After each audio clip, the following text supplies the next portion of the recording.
Okay. Hi, everybody. Welcome to a very special Open Pendragon. Because I'm running it. Uh, we're doing Open Pendragon, y'all. We're doing the thing.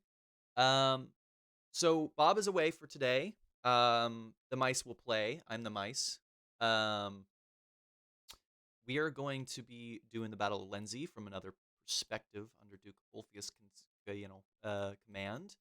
And I'm joined here by some of the Open Pendragon Knights. Do you guys want to do quick introductions? Hey, Liam, are you playing the stream in the background? I am. I switched it already. I forgot. Yeah. All right, good. Oh, good. Um. Yeah. Do you guys want to do introductions? Let's just go across from. Sure, I'll jump in. Across on what any order? Or It doesn't matter. okay, well I'll just jump in. I am playing Sir. Okay. I'm Z. I'm playing Sir Callistius, who is a Franco-Roman mercenary who is potentially undergoing field ceremony of fealty right on these days. As soon as I work that out with Bob. By now, somewhat decently experienced knight, even though still relatively young, and has already campaigned in this area previously. Very nice. Very nice. And I think he knows everyone here except for Howell. Perfect. Perfect. Just making some audio adjustments as you guys go. Rotary, would you like to go next? Of course. Hi, I'm Mark, and today I will be playing Sir Rodri, the second son of House Idmiston, and the younger brother to the courageous and valiant knight Sir Florence. You may or may not have heard of him. Uh, and yeah, I'm excited for tonight. Lovely. And then of course we have Zach joining us again as a guest player, but you're playing someone different here. Zach, why don't you tell us who you are? You don't have to give us too much. Sure. You'll be introduced properly. Sure. Sure. Yeah, I don't want to spoil too much, but Sir Howl of Yarthford is is quite the robust knight who well, he'll tell you all the stories about his magnificent epics and triumphs and successes and all of those again and again. He is ready to take on the Saxon armies once again, as he does all over the island, clearly. And he needs a few warriors and arms if he's to fight them all. It would take way too long to fight them alone. So he has feasts to get to. So we're going to get a few more people on board. Exactly. Exactly. Cool. All right, and then we've got Sir Gaius. Yeah, hi, so I'm Trent, playing Sagas.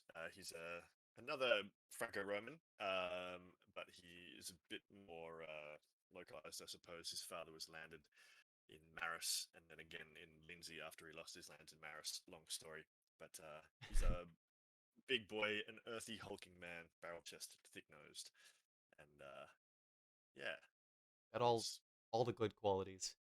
and yeah, then exactly. Yeah. and then joining us for the second time, is that right? We've got Sir Tiberius.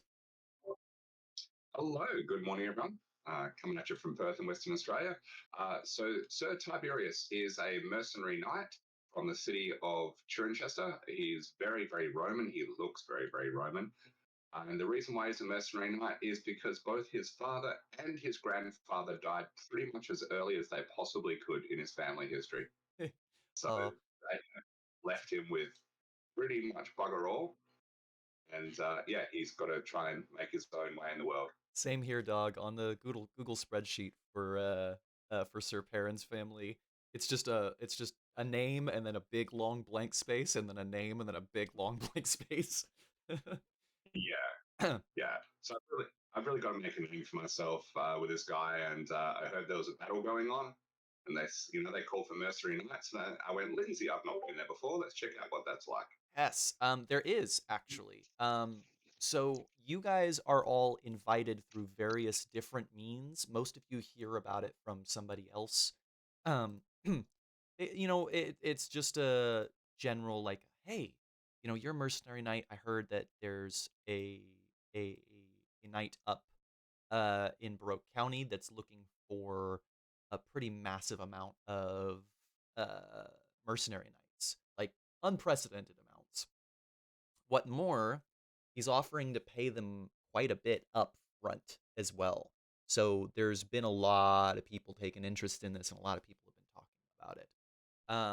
So all of you, except for Sir Rodri, find yourself at check something here. Yarthford Manor, to attend the Lord of Yarthford Manor, Sir Howell. Typically, you guys usually do a feast before a muster. That is not happening here. In fact, there's a decent amount of knights that have been camped outside of the manor and set up with their own setup, but the manor itself is not hosting them. They've given them some land to go and hang out on, but otherwise, it's a very business-like transaction. So I assume all of you guys are interested in making some money? Some money and some glory. Yeah, exactly. Cool. Well, you know what? One day you guys are hanging out in the little camp area, and you guys see the Lord of Yardford kind of ride his horse into camp with a couple of guards. And he is looking for people who have not signed up yet, who are just waiting for that kind of thing to happen. I believe all of you except for Rodri make that description. Rodri, I'll let you know when you're here. Okay. Got it. I'll go sign up. And just a quick question, Yep. Liam. The crest of Yarthford. Do you know what it is, or the colors or anything? Yes, Because I this do. guy is decked out in it. I do. Yes. So your colors here. Sorry, I'm just trying to double check specifically here. It's purple. It's like a very dark purple, like a oh man, I'm getting the burgundy almost, with a yellow stripe down vertically down the center and a red rose encrusted on it. Ah, good. Because Sir Howell is always looking his best, no matter where he's at, and clearly, even as he's riding through the camps of mercenary knights, he's wearing an engraved and very expensive looking breastplate over his mail. He looks like he's putting on a show, especially with how his nose is quite turned upward, and his armor shines in the sunlight. His horse obviously also has tabards and the emblems of his house. Uh, he even has a long flowing cloak that has the emblem and colors of his house with the burgundy and accents of yellow. Um, as he rides down, he seems to be looking from camp to camp, appraisingly, giving small waves here and there to those he's already spoken to. Like the Queen? Yeah, that is Very close to that. Yes. Okay, good. So Do we what's do we the- know? Yeah, do we know who this guy is? you don't. Yeah. You haven't seen. Why don't you guys make me actually a heraldry roll and see if you recognize the heraldry at the very least. Okay. Highly unlikely. It's worth a let's shot. see. Ooh, almost. Oh Does he yeah, have +2 for yeah. I mean that could have been no +2 for you, buddy. But it's all good. Ah, bummer. Yeah, no. Unlikely. You No want to take a bonus, shot at it, right? Callistius? Yeah. You can't passion this thing, right? You can if you want to, but there's not. There's not that much of a shot Nah, it's fine. reason for It's it. fine. Yeah. Oh man, I love my family so much. I want to recognize this man. There Hey, you bang. go. Oh, See, yeah. Oh, Critical boy. passion would have messed that up for you too. Okay, cool. That's So, true.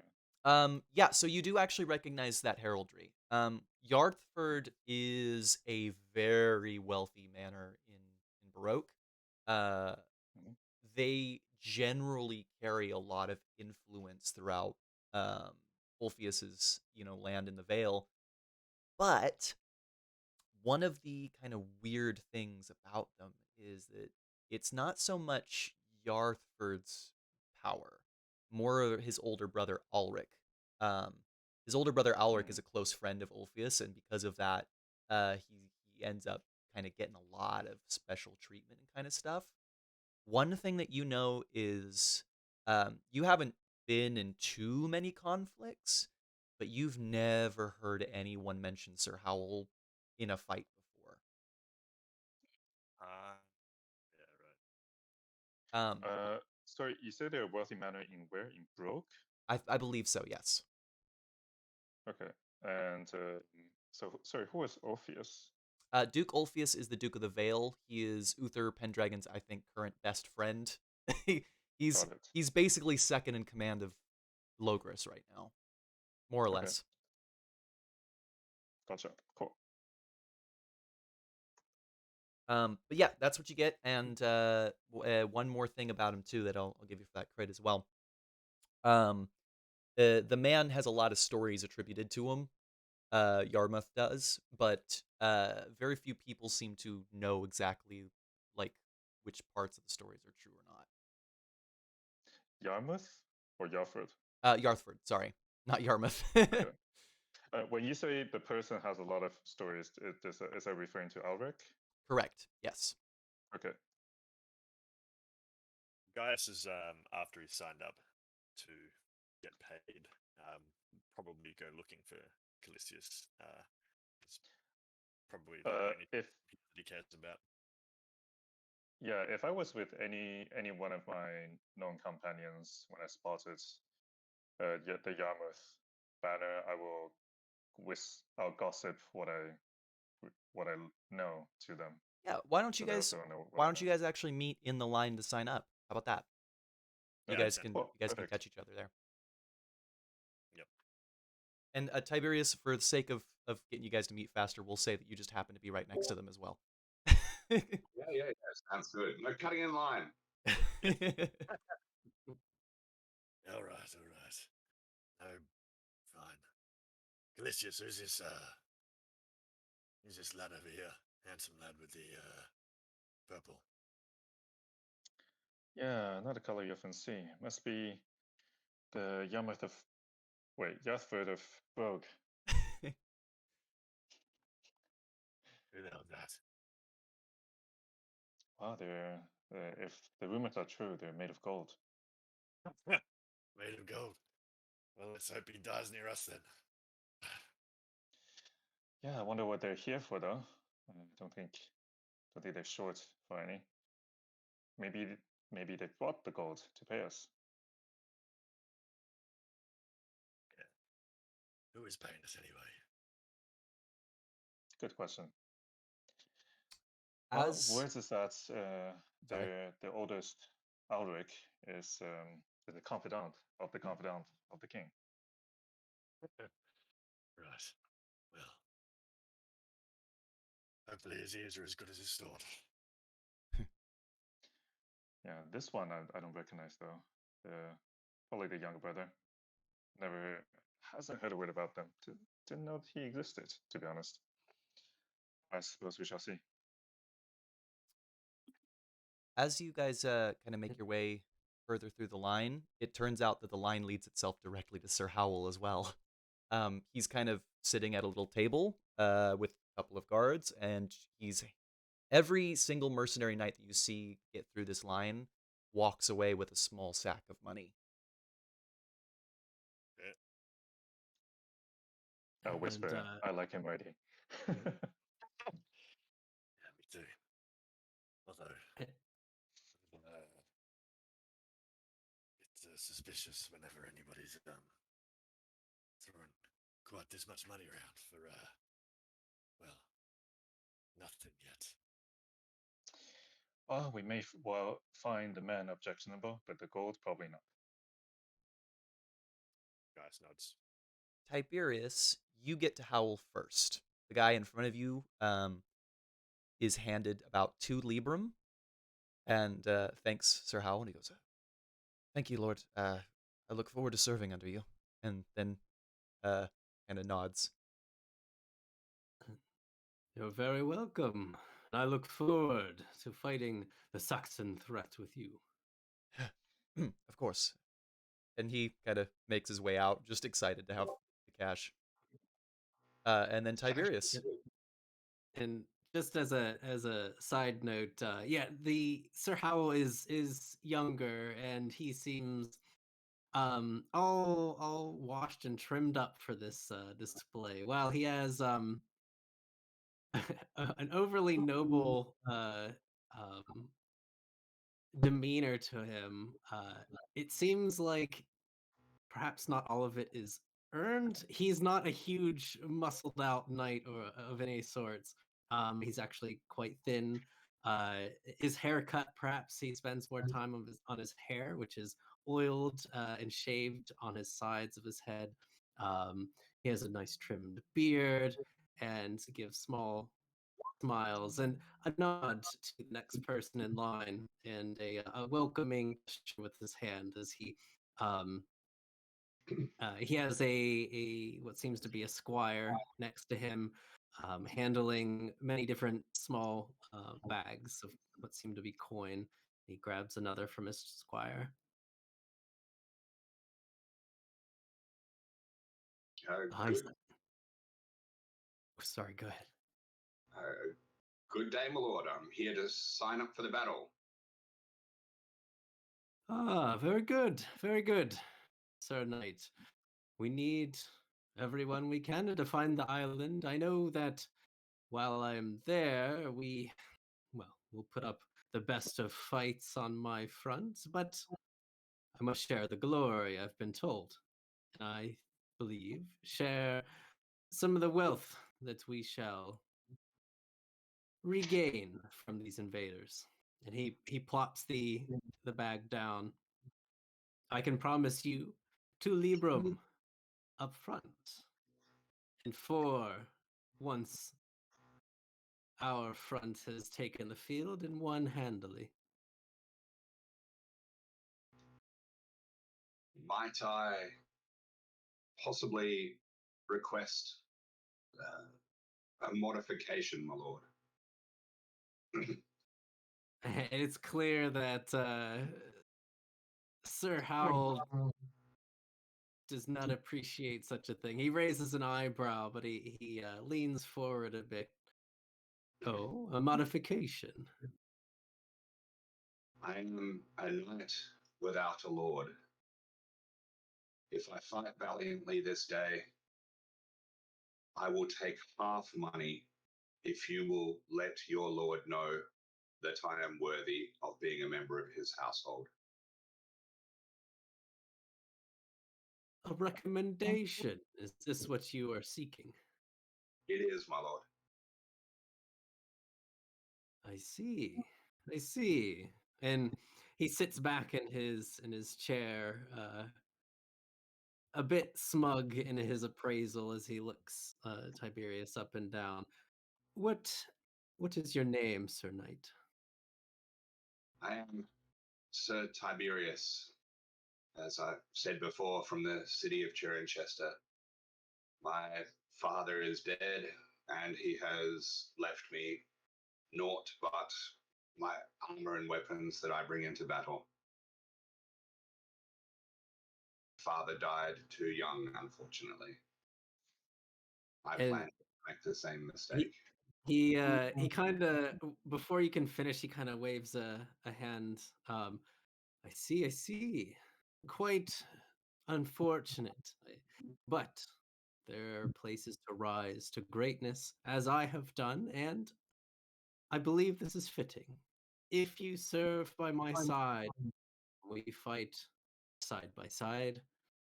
I can give you a recommendation, though I will need to see your aptitude on the field. I cannot speak to Duke Ulfius and recommend a knight not worthy of his house, as you must understand. Of course, my lord, I would be honored to fight by your side. Good, good, good to hear. And he looks into the bag, and I'm guessing a librum is like a single coin, or is it multiple coins to equal a librum? It's an amount of money. It's an amount. It'd All right. probably be in silver, so it'd be a lot of silver. Yeah, Okay. that's my guess. Half Yeah, the Like pay. it's a sack of barley. 10 And- silver or 100. So something. yeah. So he will actually give the bag to his squire, and the squire will take out one librum with one librum's worth of monies, and he nods and hands it to Tiberius. Very well. A chance to prove yourself to the lords of Logres. That is all I request, my lord. I thank you with a humble heart. Gaius and Callistius, you guys heard every part of that conversation. Who's next, Okay. Gaius or Callistius? Gaius would urge Callistius forward. Okay, I'll go ahead. All right. So can I, with that heraldry crit, can I know some like backstories about the heraldry itself?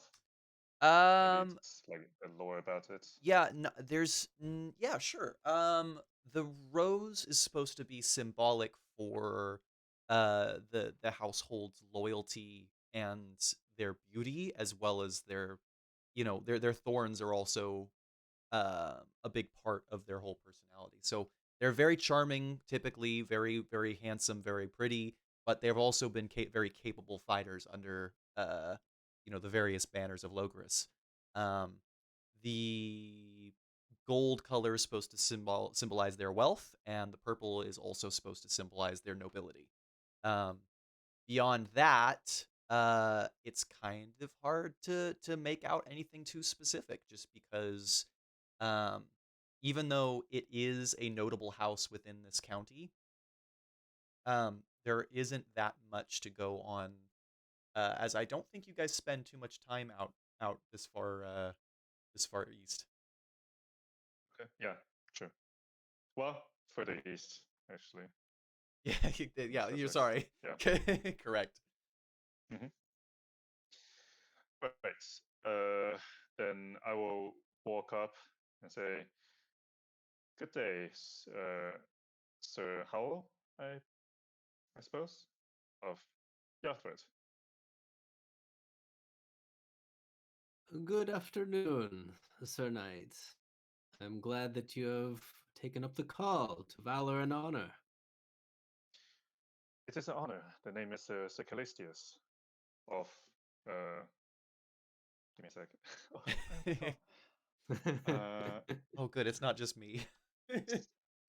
Yeah, seriously, of Villa Fate Septana from the continent. It is an honor to see you here, the Rose of Berk. The tales of Yarthford have spread far and wide. I did not expect to see a man of your stature standing here. And with that fluffing up of his pride is one good way to describe it, as he sits up a bit straighter in his seat. Well, you see, my brother is off in one direction, and other lords and others, but I'm here to see who is worthy in fighting with my regiment here on the battlefield. We will all be fighting soon, but where and with whom should be of utmost importance. So I'm here fighting the best of the best. And are you, Callistius, one of the best of the best? Best of the best, I make no claim to be, though I have served certainly with what I consider to be the cream of the crop, this land has to offer.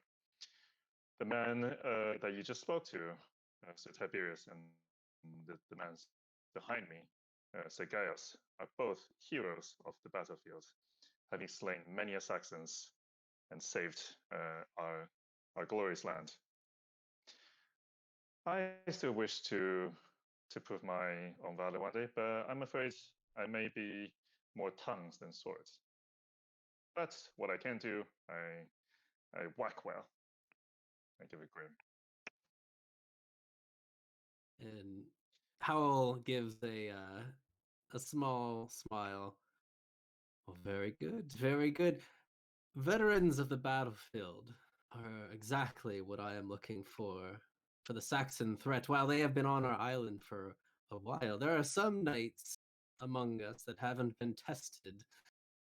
I know that everyone deserves their chance at glory, but here I'm trying to find the cream of the crop, as you say. I'm glad that you are among them. I have here for you 2 librum up front. And if we, well, rather, he rolls his eyes. Rather, when we take the battlefield, 4 more shall be given to you. Is this acceptable? I will follow my brothers in arms, Sir Tiberius' footstep, and what can be more valuable than the goodwill of his lordship, the Duke of the Vale? Gold pales in its shimmer compared to its favor. If I were to prove myself, I would be honored to be introduced to the Duke as well. Ah, recognition. I know it well, for I have been recognized in many lands, and it is wise for you and your friend to wish such a thing over coin. Now, while I cannot promise a one-to-one meeting with the Duke right now, we are quite busy. The lords of the land with the Saxon threat. I can give my recommendation. It holds much weight. But will this get you a meeting? I cannot promise that anytime soon. Good sir, you humble yourself. The words of Yarthford is more than its weight in gold. As they are.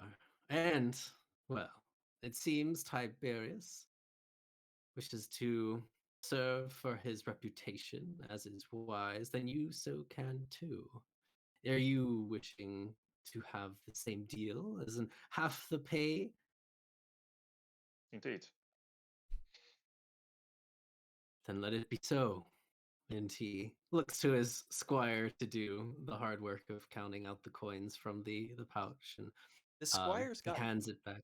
The squire's gotten pretty good at it by now, because a lot of the knights seem to be doing this.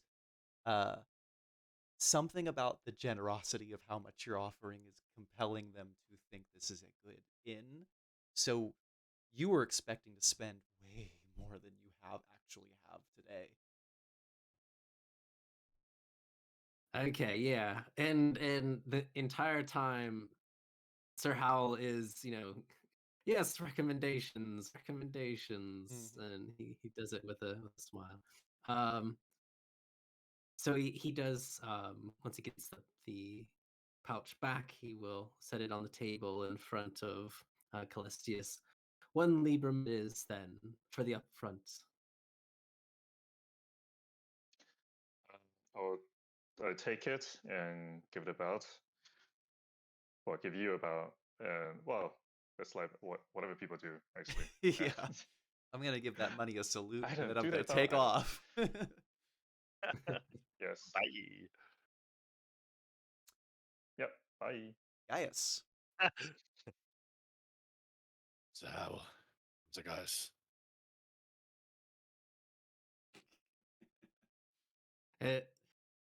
And Sir Howell like waits for a moment, as if there was more to that. He blinks. Yes, I am Sir Howell of Yarthford. Sir Gaius, is it? Yes, sir. I see. And he obviously trades a glance with his squire. He turns back. A great warrior, a veteran of the battlefield. I heard from he's waving his hand in the air as he gives a motion towards Calestius, who he was just talking to.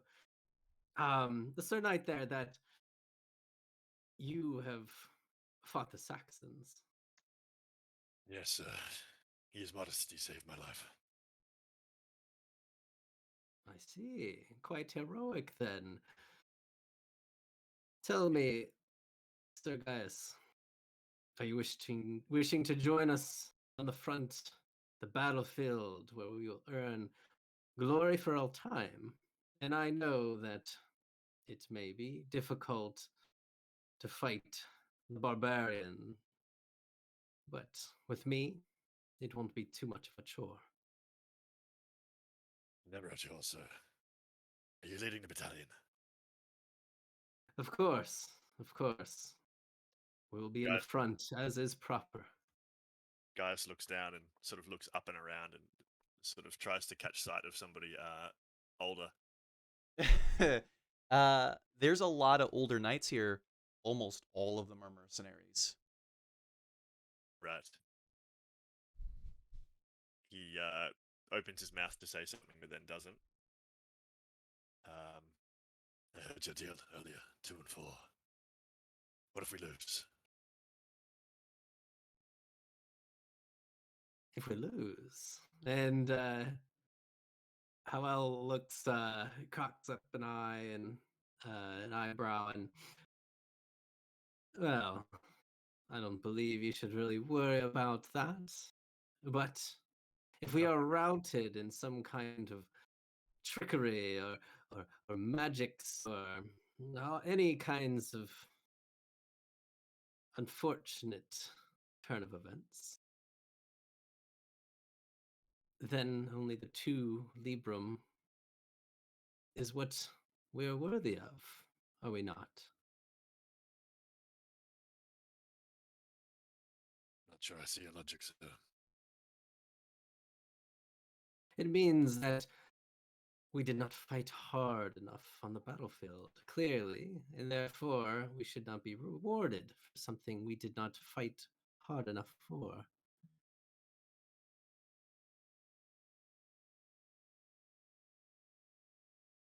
Doesn't seem the way that I would do it, sir. The squire suddenly looks very nervous. Kind of looks away at anything that's not you two. And Sir Howell, he just gives this smirk, this shit-eating smirk. The guys. Well, I suppose that is why I am leading this small army that shall be glorious, and I hope that you would join it, but I cannot make you. I worry not for me, sir, but my wife. If we lose 2 and 2, if we win 2 and 4. Now come, Sir Gaius. If I made such deals, many have family they will lose. Or family that shall be inconvenienced and quite distraught if their knight shall fall. But I can't be giving these kinds of exceptions. You see all the knights here? I'd have to go through. Each one will be wanting a new deal over and over. I must be fair. And yet a new deal for the 2 before me. I understand, sir. And Gaius just reaches down and grabs a pen. Waits for whatever contract. And I think so it's Sir Howell will look at the squire for a bag of two librum. the squire offers it to them. Also, a proverbial pen. I don't think any of us know how to read or write. I'm literate. Yeah. Oh well, that you're better than my both my characters then. It's pretty much a bunch of X's, and then there's a few names on the paper. Yeah. That is a good point. Is it just a word of honor? Is that what's Yeah, happening? basically, more or less. The money is the bond. Yeah, fair enough. Cool. Guys accept, but he doesn't. He does no more than minimum courtesy. With that, we're gonna move on to the next thing here. Time passes. It takes about 2 days for all the different mercenary knights to get recruited in here. By the end, you have a fighting force of about 65 troops, and almost all of knights plus a company troops, and almost all of them are mercenaries. You guys kind of put together that there's one household knight that is here as well, who serves directly under Howl, and the group of you kind of march north to Lindsey or Linden, together. You guys are not going to be participating in any of the feasting that goes along with the muster up there, mostly because they just aren't equipped for it. There are so many people coming to this muster. It's actually the largest assembled force that I think any of you guys have seen so far. Why don't you guys all roll me an intrigue check or a battle check to either get information about what the battle situation is going to be like, or to get information about whispers around your camp, rumors and whatnot. You may also it's either or both. Either or. Hmm. Also, Howell, you may do this as well. All right. I did not make the intrigue because everybody is just amazed by Howell. How the whole time Howell has been trading stories, more like giving stories about his glories, his victories on the battlefield in other parts of the island, and Exactly. Yeah. all the sorts. Everybody's talking about cool shit about you. That's all. Okay, we'll start with Gaius since you're the only one who got battle. Gaius, from fucking from what you're able to put together, it seems like Uther Pendragon has summoned everybody, as many people as he can. He's summoned Cornwall, which has not shown up to any of the summons so far. Even Summerland is expected to have some forces here. It's a pretty massive army that he's gathering to smash the Saxons and relieve Malhut. So we are fighting under Howl. Is Howl under somebody? Is Howl going to make any decisions, or we just like... Howl is in command of your unit of 65 mercenary knights and one household knight. You guys are serving directly under the company that is, I don't remember who is leading your company exactly, but your division is Ulfius's division, and Ulfius is known as a pretty strong commander, close friend of Uther Pendragon. He's a big deal, Duke Ulfius is. So the situation is looking pretty inspiring. That being said, morale for this particular trip is not super great. Even though a lot of these knights have got fresh money, it seems like the mood kind of sours over the course of the journey. And Tiberius and Callistius, you will get why. Over the course of the trip, at the various campfires, you guys get to talking with some of the other knights, and a lot of them start to put out rumors. First thing that you start hearing is that that nobody seems to recall a battle that Howl has participated in. Not just that this might be his first command, but not even any of the older knights have ever seen him in a battle before. The other thing you're starting to get from some of these whispers around camp too is that his older brother Ulrich recently put in some asked for a favor from Duke Ulfius to get his brother this command, and Ulfius has put you guys into the vanguard of his division, which is a very glorious position to have, but it's also going to be extremely dangerous.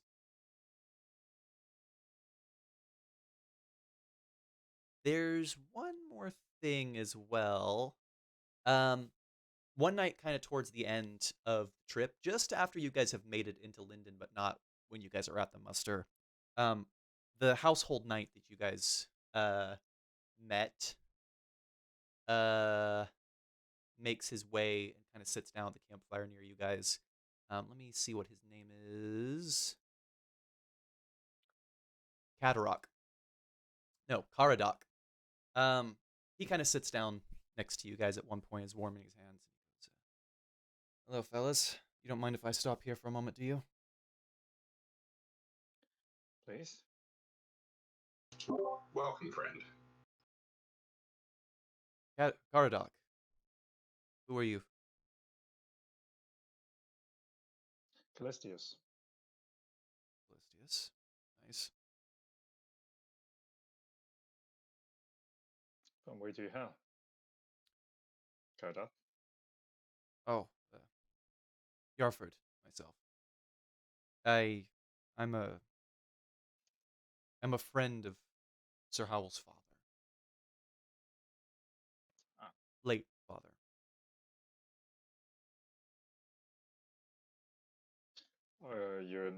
You're not the one serving under his banner, or sworn to his banner. I'm sworn to serve Howell. Yes. He's a good man.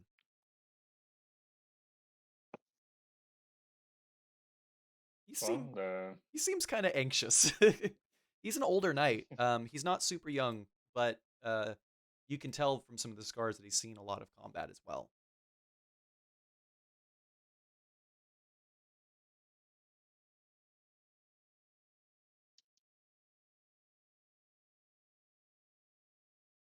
Can I ask you something? All three of you, if you don't mind. Yes. Can I see if he just lied to us about Hal being a good guy? Yeah, go ahead and make me an intrigue roll. Pass. Well, good news. You are probably going to win this because he's not got very high intrigue. That's probably a good thing.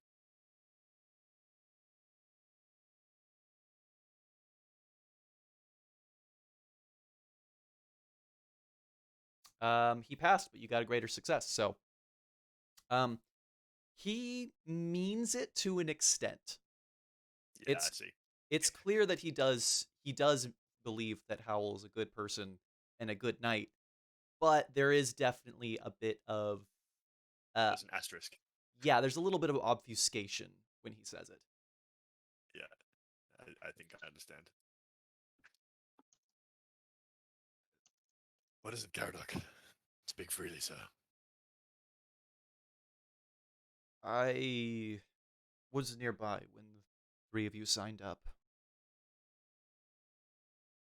I gotta ask, how bad is it for mercenary knights? You know, I've seen a lot of knights sign up for this, and a lot of them jump at the opportunity.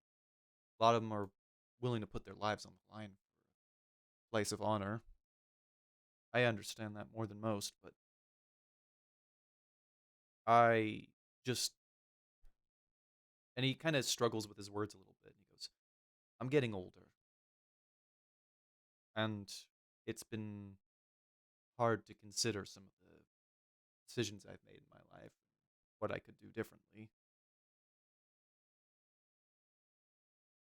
Were you left into this position, or did you choose it freely?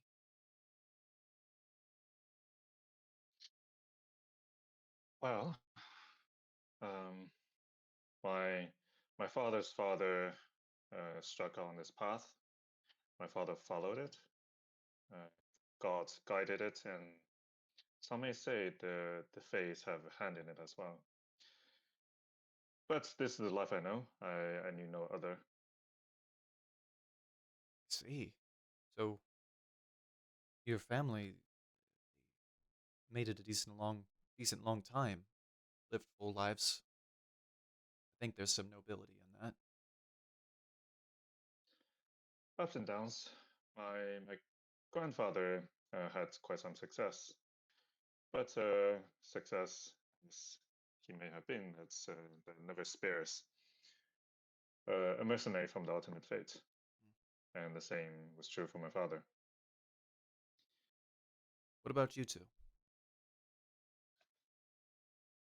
My job. I have no other means. And I do have a wife. It's a bit tough at times. We take our wounds. As do we all. Mercenary, household, vassal, whatever. Our job is to fight. Right, of course. And then he looks to Tiberius. What's his question? He had a couple of questions. It was a little rambly for him, but his general idea was along the lines of, is the mercenary life really working for you? I guess was his vibe. That was more of what he was asking. The life of a mercenary knight is a curse. It is, I would not wish upon anybody. It is much better to find a lord who will accept you and serve him so that you have a home.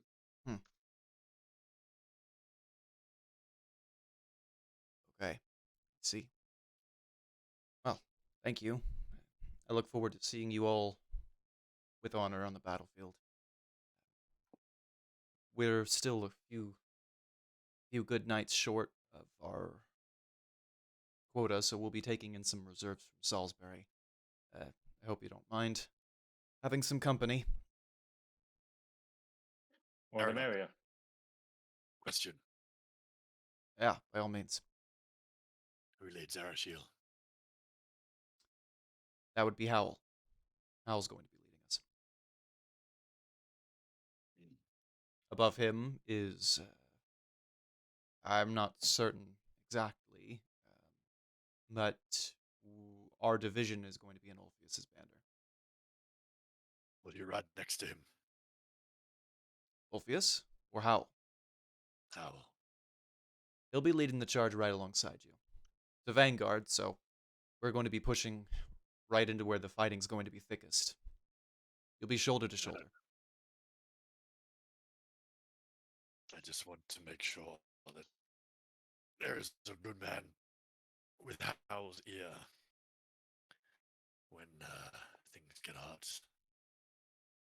I'm not sure I know what you mean, but you can kind of tell from the way that he says that he does. Yes. Yeah. He kind of stands up and he goes, right. We're leaving just before noon tomorrow. Howl wants to do a little bit of hunting before we go. Shore up the camp's food supplies. I'll see you all in the morning. I'll hunt if you want. Perhaps. I'll speak to Howl about it. Just nods. You do not get a call to come and join them. But within the next few days, you find yourselves getting ready for the muster. Your troops are getting ready to march out, and Tiberius, you would recognize one of the knights that is filled in as Sir Rodri. And I met him in the last game, didn't I? Correct. He led your unit previously. Oh, fantastic. I'll give a wave if he looks my way. He seems primarily focused on the battlefield and does not seem very happy to be here. Oh, it's a shame.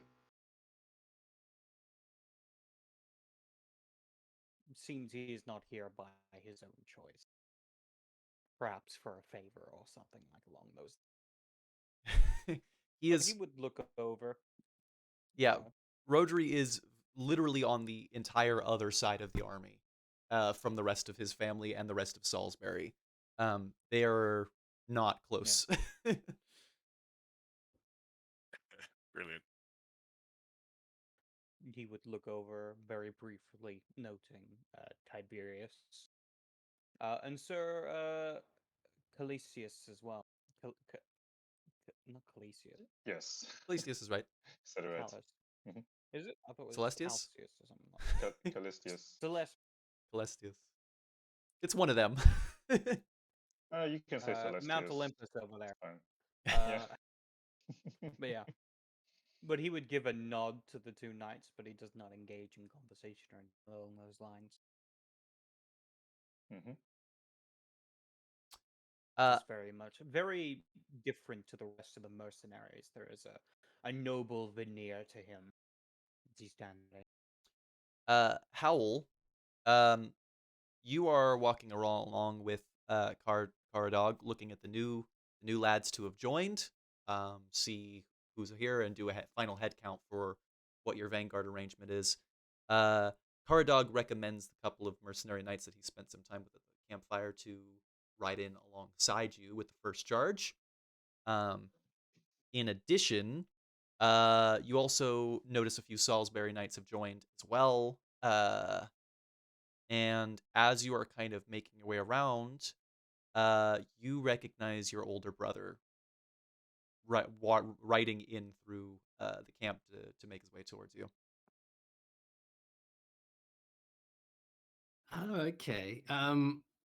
When Sir Howell has been a bit antsy. He's doing very well covering it up, but each time he looks across uh, the battlefield or where the battle may lead, um, his eyes get a bit wide. But when he sees his brother, a wide smile appears on his face, and everything else, any recommendations that Caradoc was giving, he kind of waves it off as he rides towards his brother. Howl! Oh, it's good to see you. Let me see if I can pull up a picture for you guys here of him as well.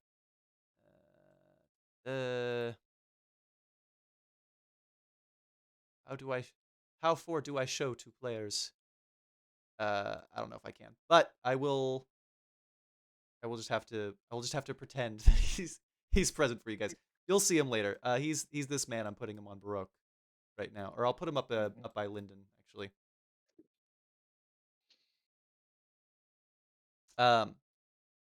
He kind of smiles brightly at you. He goes, "How are you, little brother?" Ulrich, good to see you. Good to see. I am doing very well, actually. We're just getting prepared. I've done a few speeches and the like, but we're ready to go. You nervous? Nervous? No, no. This is just another day in which we can gain glory for our house and our lord, obviously. Of course. I'll be watching your banner. I'll make sure that you get into too much trouble, I'll be able to pull you all out. But you're going to do wonderful things, all of you. And he says it to kind of the general area, not to anyone specifically. I'll make sure Ulfius has got his eye on you as well. Of course, and I'm sure we all appreciate it, but we won't need it. I'm at the helm of this charge, so perhaps their eyes can look towards some of the weaker parts of our forces. We wouldn't want a flank to be given up. Right, of course. Well, we gotta start moving out, but I just wanted to come by and say good luck. And I love you, little brother. I love you as well. And he'll actually give like a, I guess you can't really hug while you're on horses, but a shoulder pat. Yeah, he manages it as best he can and nods to the man that I made, who's Car Dog. Keep him safe, Car Dog, with your life, yeah, if it must be. And he rides away. And would you guys all make me an intrigue check as well on that? Mm-hmm.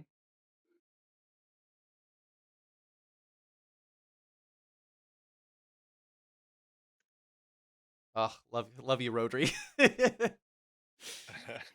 He does not care. Nothing. It's like, fuck this shit. Ooh, Great. Yeah. Hey, perfect. Tadira, keeping his eyes open. Yeah, perfect. So close. Do you want to make that as well, Howl? Sure. Intrigue. Perfect. It sounds about right. Yeah, so Gaius, you just notice something about the way that Caradog watches Ulrich right away. You're not sure if you can place exactly what that look is. But it unsettles you a little bit. Not necessarily in a way of like danger or bad vibes, but just in a way that makes you feel awkward, I guess. Right. And Tiberius, you've seen that look before.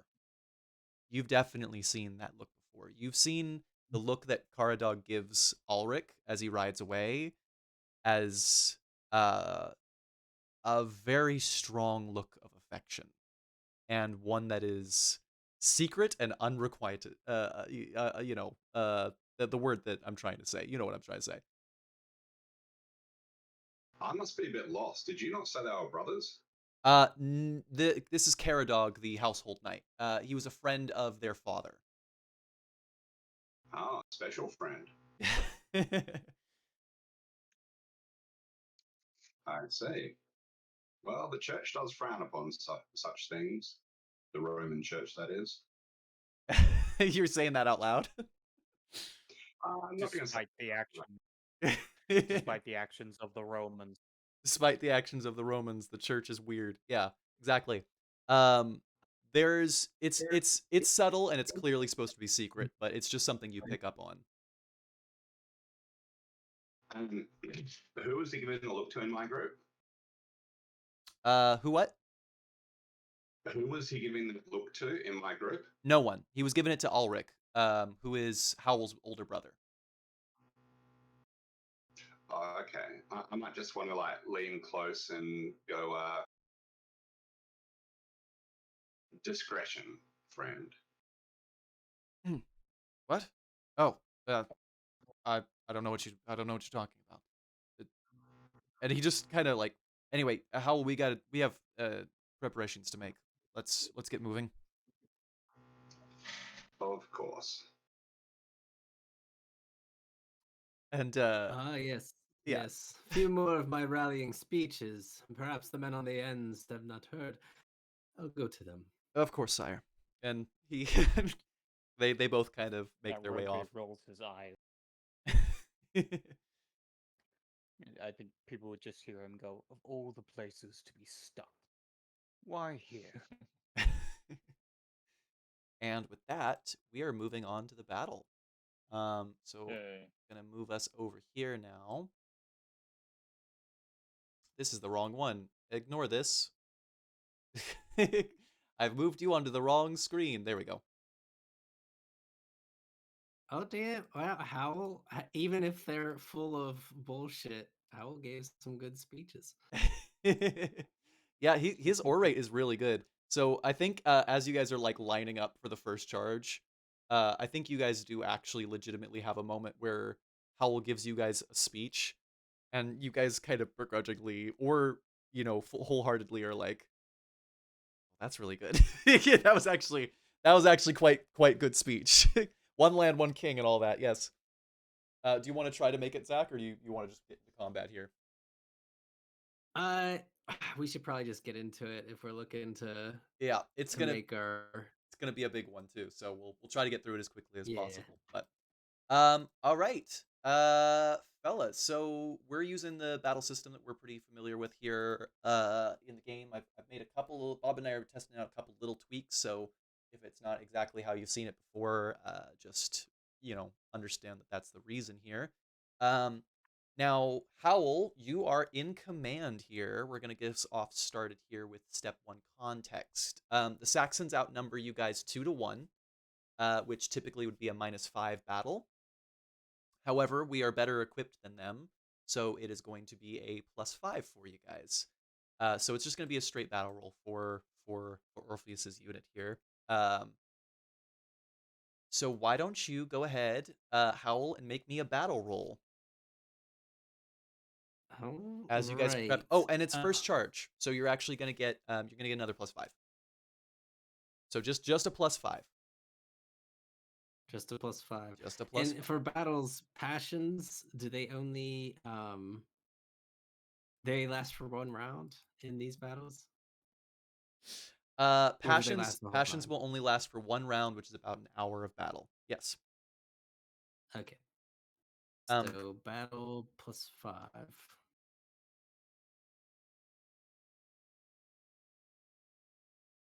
All right. All right. The first charge goes pretty well. Howl preps you guys into position, and you guys rush in. Would you guys like to declare? You can either fight boldly, which means you'll be fighting 2 opponents, but you'll get some extra glory for it. You'll get to tick Valorous. And potentially, if you win both your fights, you'll contribute more to the conflict overall. However, if you do not tick Valorous, or if you fight boldly, you're fighting 2 enemies, so you might die. You can also fight orderly, which means you just fight 1 enemy, or you can fight hesitantly, which will not tick cowardly. We're changing that for this. But it will mean that you'll get to fight an enemy that's only half their combat score, along with the assistance of others. And the other thing that it does for you that I'm trying to remember is it also is going to affect the overall battle score a little bit. It's not going to be as effective towards winning the fight. So there's a lot of things to consider there. There is also one more thing you should consider. Yeah, just in case. Just in case, get that tick in there. One more thing that you guys should consider as well. There's a new thing that you can do called a guard action, where instead of contributing to the fight itself, you get to add +5 to somebody else's roll. The only downside of that is you can't do it if you're fighting boldly. And you can't be guarded if you're fighting boldly. But if the person loses that check, the person that you're guarding loses that check, you take the damage instead. So you guys can help keep Howl alive, but it might mean that you take the damage instead. All right. So Listius is fighting boldly. Good. Rodri fights orderly. Very good. Where else are we at? Thinking.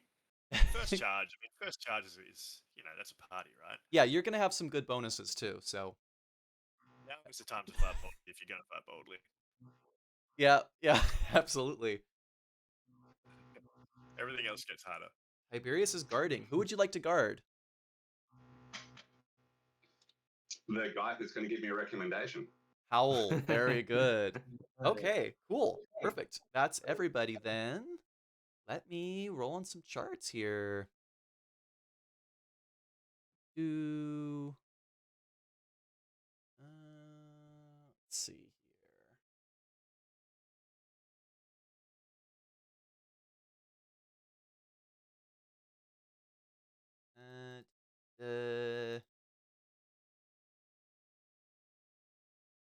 Okay, I see. Give me 1 second here while I grab something. Yeah, it's clear on the first charge, with lances down or swords out. There must have been potholes in the battlefield, because Howl fell behind a little bit, like dip into the side and into that side with his horse. There must have been some troubles with the field. Yeah, Gaius is like looks to his right and sees Rodri there, and then he looks to his left, and then he sees Howl is no longer there. Yeah, and he's already committed to this charge, but he takes a note of it. Okay, sorry, I'm just pulling up a table here, which I thought I had easier access to, but c'est la vie. Manners.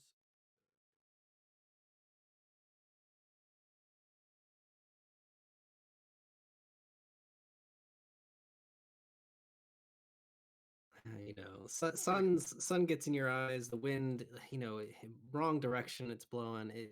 Horse antsy. Yeah, there's javelins in the air. It's fine, man. Yeah. Okay. Yeah. First things You're trying to make first. battlefield decisions. Callistius, let's roll 2d20 for you. Oop, almost rolled 2d200 for you. All right, we've got a 4 and a 15. That's going to be a coral. And a great spear Horothgant, which I am never going to be able to pronounce that right, but we're gonna try, we're gonna do our Nobody best can. here. Yep. Yeah, nobody can. It's not a real word. What book are you using? There we go. Yep. Okay, cool. God, Next, Rodri, why don't you roll me a d20? I'm just gonna have you do it because it'll be easier for me. Is this Book of Armies? This is going to be in the main battle, or the main core rulebook. We're using the Saxon table for that. 15. Yeah. 15. Okay, easy. So that's the same thing here. Bam. Cool. Next, we've got Howl. Why don't you roll me 1d20? All right. King Octa. Okay. Oh wait. All right, that is another one with an axe or a spear. Yeah. Oops. Do I choose or? No, I'm gonna roll something when we get to you. Oh, okay. I was gonna say none of the above. Yeah, unarmed. I choose unarmed. Unarmed. Can I choose a peasant? Is there a peasant? The one peasant Saxon came along for the ride. Alrighty, that's fine. That is totally fine. You will still be able to contribute to the battle. I've got a system in place for this, so you're still gonna get some glory and still gonna get some battle. It just might not be the full context. It does say you can follow on text for another 30 minutes or so. Yeah, that'll at least get him a little bit in there. Okay, cool. Next we've got Gaius. No, yes, Gaius is correct. Gaius, why don't you roll me 2d20? Sure.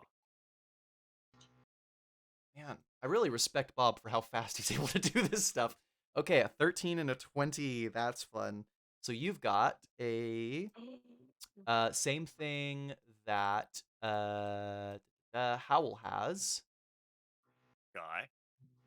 And also, you have a berserker. Yeah, fuck yeah. Get wrecked, berserker. Ooh.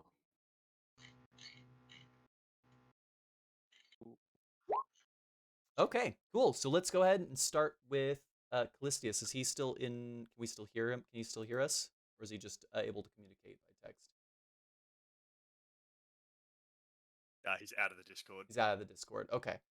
Somebody sent him a message and asked him if he's got if he wants to roll 2 combat checks real fast for us. Okay. What about the guy that I'm guarding? The guy that you're guarding. So you're going to be adding +5 to his roll. So Yeah, what's he? he is fighting a Saxon with an axe or a spear.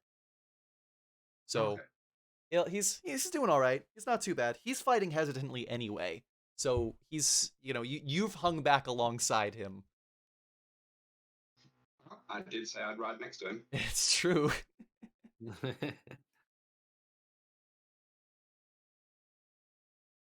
you want to do somebody else's turn while he's figuring out what to do? Yes, let's do that. Let's do who's next?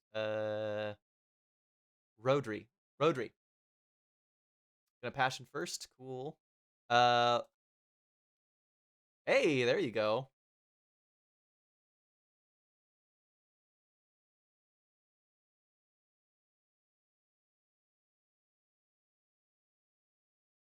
Let me just type it in here. Between 2.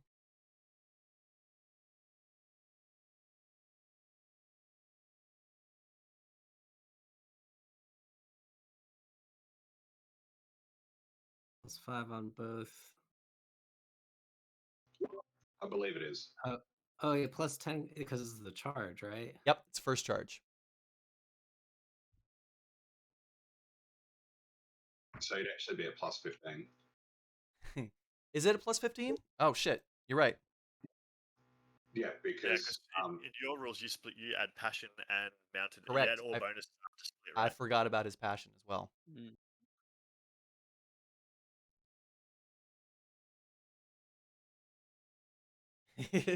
+15 is quite nice. I agree with him. Wow. Strange buzzing. Go back. There's no way that this could go poorly. Gonna split 3-8. Cool. This is our first ever long distance horse charge here. We've got the horse charge coming in through Telegram.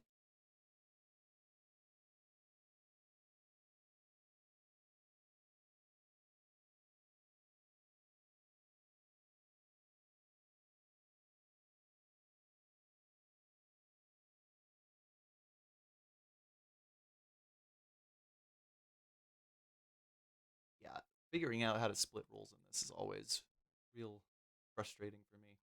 Yeah, I feel like sometimes it reminds me of the old second edition and first edition D&D where you're working with THACO. I'm gonna laugh and pretend I get that reference. Sorry.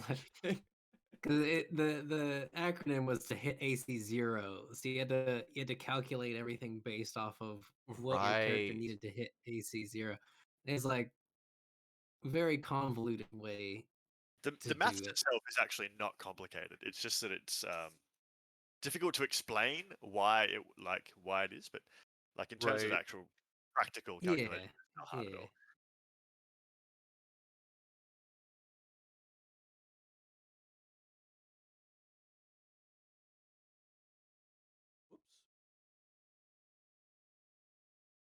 Oh. Oh boy. Woo! All right. Well, let's roll it and see what happens. Ooh! Greater success on the Carl. That's pretty wild. Yeah. They don't do a lot of damage though, do they? No. It's almost certainly not going to get through his armor. Right. I love that their army is composed of just dudes called Carl. Yeah, exactly. Well, it's got to be, you know? It's got to be. Yeah. Anyone called Carl. Nah, infantry, shut up. You got to wonder at all these mothers who are going around calling their children Carl, knowing their fate. You know, sometimes you got to murder. Sometimes you got to murder Carl, you know? Yeah, the Saxon nurse is just like, are you sure you want to go with Carl? And she's like, yeah, no, I think it suits him. You know what's going to happen. Look, who knows, you know? It's uncertain. Okay, and then we've got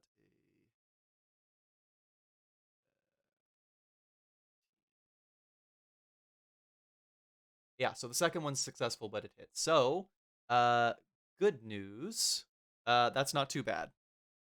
So that's going to come out as a win and a crit. Can somebody write that down for me in the Discord so I can keep track of it for winning the battle here?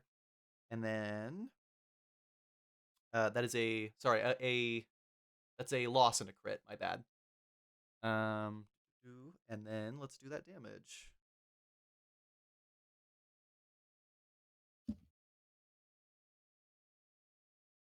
That is 14 damage, which with shield doesn't do nothing.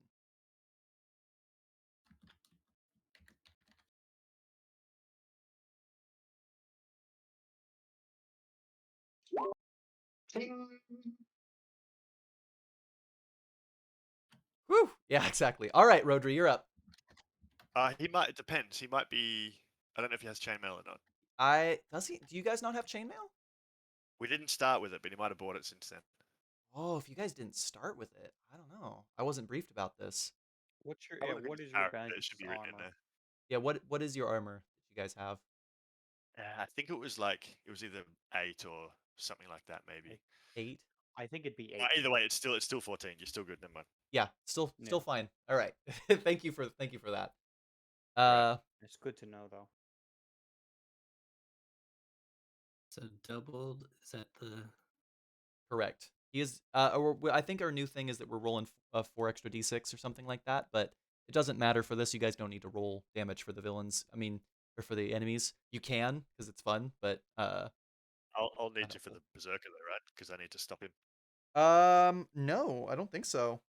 He's got a great axe. No, It's mostly it's only about. a single exchange. Yeah, exactly. Don't they do the decade attack version where it's like they attack second, but if that's why they have a skill of like some They have it as an optional tactic. I am not going to be using it. Instead, he's got a very high skill. So, good luck. Yeah. Okay. Cool. Good job, everybody. Rodri, why don't you roll me your charge here? So you get a plus 15. No, Right. plus 10. Plus you can get your passion if you want. If you want to roll a passion. What's the 10 for? Uh, One is for being mounted. One's for being mounted. It's plus 5 for. And then it's also for the first charge. Plus 5 for the first charge. Right. All right. I'm going to be using my sword. I will roll. Nothing, actually. I'll just roll this. Basically. I lied to you. He's got a great spear. So you're out 5. That's what I thought. Plus yeah, 5. just the charge. All right. Here we go. 12. Yeah. All right. That's not bad. 20 versus 2.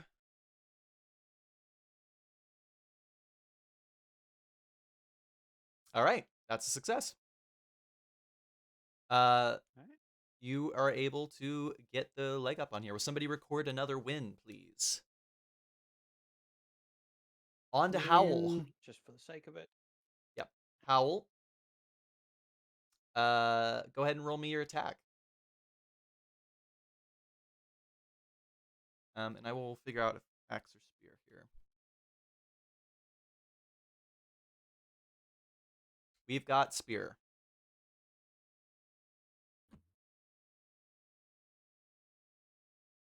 Yeah, there's Zach. Yeah. So it's spear, so I don't get the mounted bonus. It has to be a great spear. He's just got a regular spear, so you do get the mounted bonus. It's gonna be a plus 10. Plus 10 for a lance. Okay. Hey, it's technically a success. Yeah. The good news is he's fighting at half his thing. Oh, and we're gonna add 5 to that as well. That I forgot to add in there because Tiberius is guarding you. So that's actually actually an 8. So an 8. Not bad. All right, let's see where this guy gets you. Ooh, this guarding thing's going to work out pretty well, I think. I think so too. Versus. And then crit. Yeah. Dead. Tiberius dead. Why would you say that? So typically this man has a 16, but he's going to be at half of that because you're fighting hesitantly. 18 versus 8 does not hit, so you absolutely get this man dead. Or more. It's definitely a little bit more of he charges in and exposes his flank a little bit. But Tiberius, you were able to kind of fend off the people that are getting in there, and because of that, he just impales a Saxon right through the chest with his lance. He's absolutely dead. My lord. All right, cool. Go ahead and somebody chalk that up as a win as well, And then we will move on to, I think that leaves us with Gaius, right? Yeah, I mean, we don't really have to. Sure. Let's start with the little one first. How are you gonna split this? Neither of them. I need you to tell me some answers first. Yes. So the Berserker, I'm guessing he's got like a skill of 20 or 25, something like that. Oh, honey. Well, because now, Uh-huh. only because in the tables, I know they have like 30, 35, or whatever the case Correct. may be. Yeah. But that's because they're using by default they use that thingy, special which gives them ability. plus Yes. 10. Correct. Yeah. It is. So- It is gonna be about around a 20-ish. I won't say exactly which until I roll it that's because fine, for okay. drama reasons. Yeah. That's cool. No, I just wanted to see the ballpark so I can be like, Yep. yeah, no, how much do I will also note they do a lot of damage as well. Yeah, of course. Yeah, look, if I don't win that one, I'm dead. I'm assuming. Neither of them have great spears as well, so you're good on that front. Would you like to roll passion? Yeah, I'd love to. I'm gonna roll honor because I'm doing this because I told them that I would fight. And I'm living up to my word. Yep. Okay, Yeah. that's a plus. Oh wait, that's plus 10. Yeah, it's plus 10 now. Fuck, that's cool. Okay. Okay, so plus 10 and plus 5 for charging and plus 5 for height. So plus 20. I think we're just doing plus 15, and then you get a passion bonus if you want, right? Plus 10 was with the passion. Is with the passion. Yeah. Okay, cool. So then, because my passion is plus 10 instead of plus 5, it'd be plus 20. Right. Oh, I didn't see you roll it. That's my bad. Yeah, you're good with the you're good at a plus 20. Sick. Okay, so it's Lance at plus 20. So let's split it. You're getting your shield no matter what, which is nice. Yeah, that's true. Yeah, let's split it 5 and 10. My Lance is 15, so it'll be 5, 25, and then so we'll go 25 against the little guy. Cool. So the modifier is plus 10 from there. Cool. Ba-bam! Oh, hell yes. All right, cool. He might crit too. Oh. He might. Let's see here. D20. I'm going to set them both up and just roll them at the same time here. Do you want me to roll my second lance? Now? Yeah, why not? Let's just go for it. Let's see where we get here while I'm setting stuff up anyway. Oh, fuck. Rolled a 2 on the dice. Yeah, not as good that one, but I'd say if you were going to roll a 2, that's the time to do it. I mean, yeah. I mean, I guess that is actually the big guy. Or did you split it the other way? You split it the other way. Okay, you're good. You're probably fine. Sure, it'll be fine. I'm sure it'll be fine.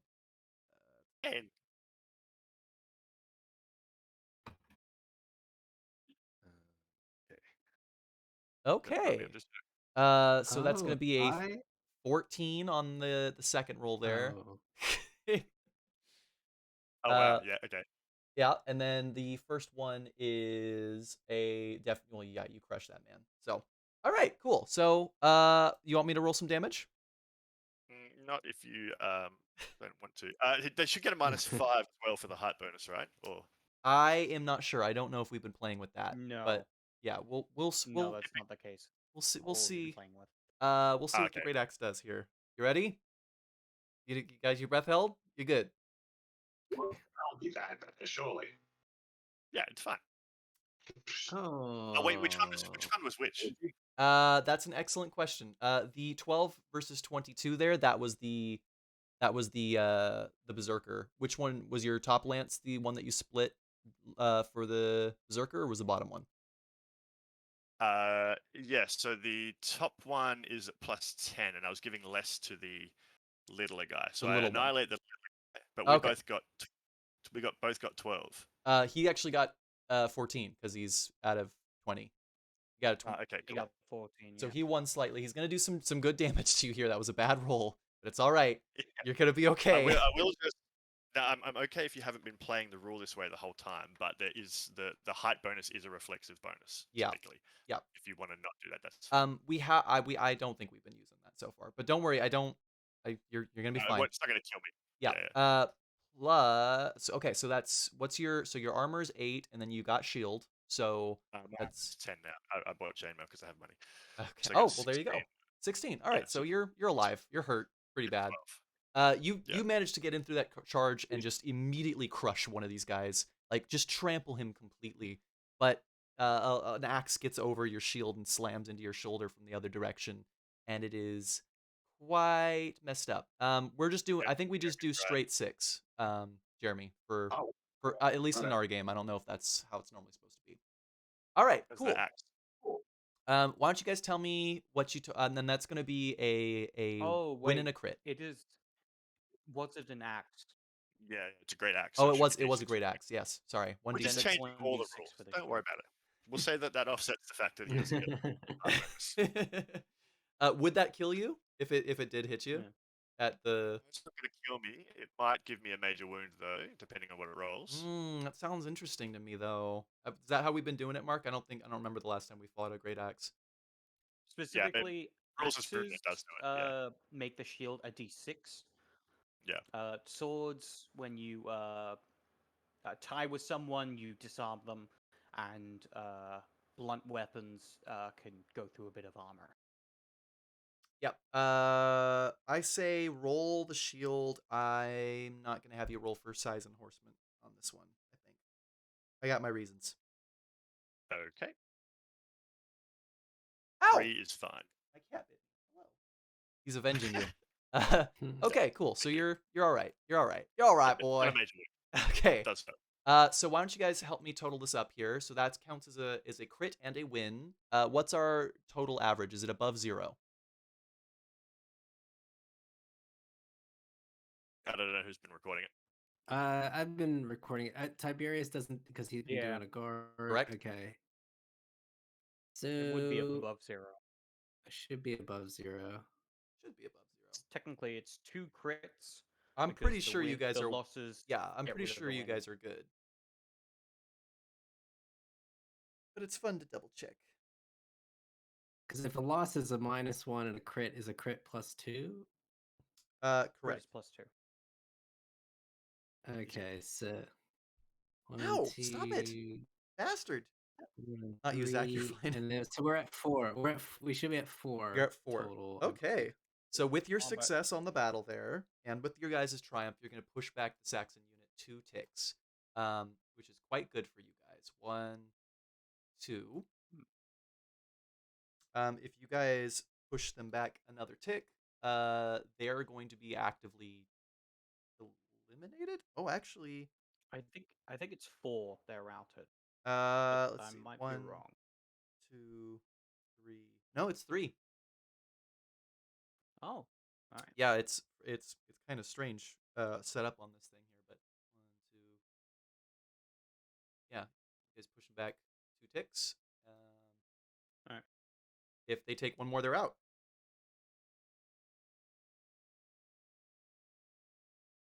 Going for all the kings. Exactly. All of them. Yeah.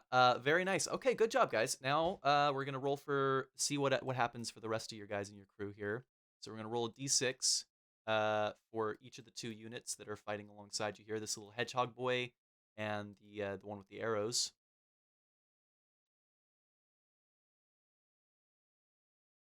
2d6. That is a 6 and a 2. Which means one of them gets fought back 1, and one of them pushes forward 1. I'm gonna say hedgehog is doing a little bit worse. All right, on to the next round. You guys fighting? How are you guys fighting? Boldly, orderly, or hesitantly, or doing another guard? Tiberius is doing guard. Smart man. He wants that. He wants that. He wants that good shit. Orderly, smart, staying alive. You guys aren't getting your first charge bonus this time, too. Yeah, exactly. I think I'll go orderly. Oh, man. Guess who's getting a little confidence? There you go. Everybody's fighting orderly this time after taking a massive axe. Yeah, for sure. I'm so upset that I rolled like the one. Oh, two. Callistius is fighting bold though again. Here we go. Oh, I think. I mean, No, I one think he's thing you might referring want to to know. Howl. Oh yeah, good. Oh yeah, we've been talking. Yep.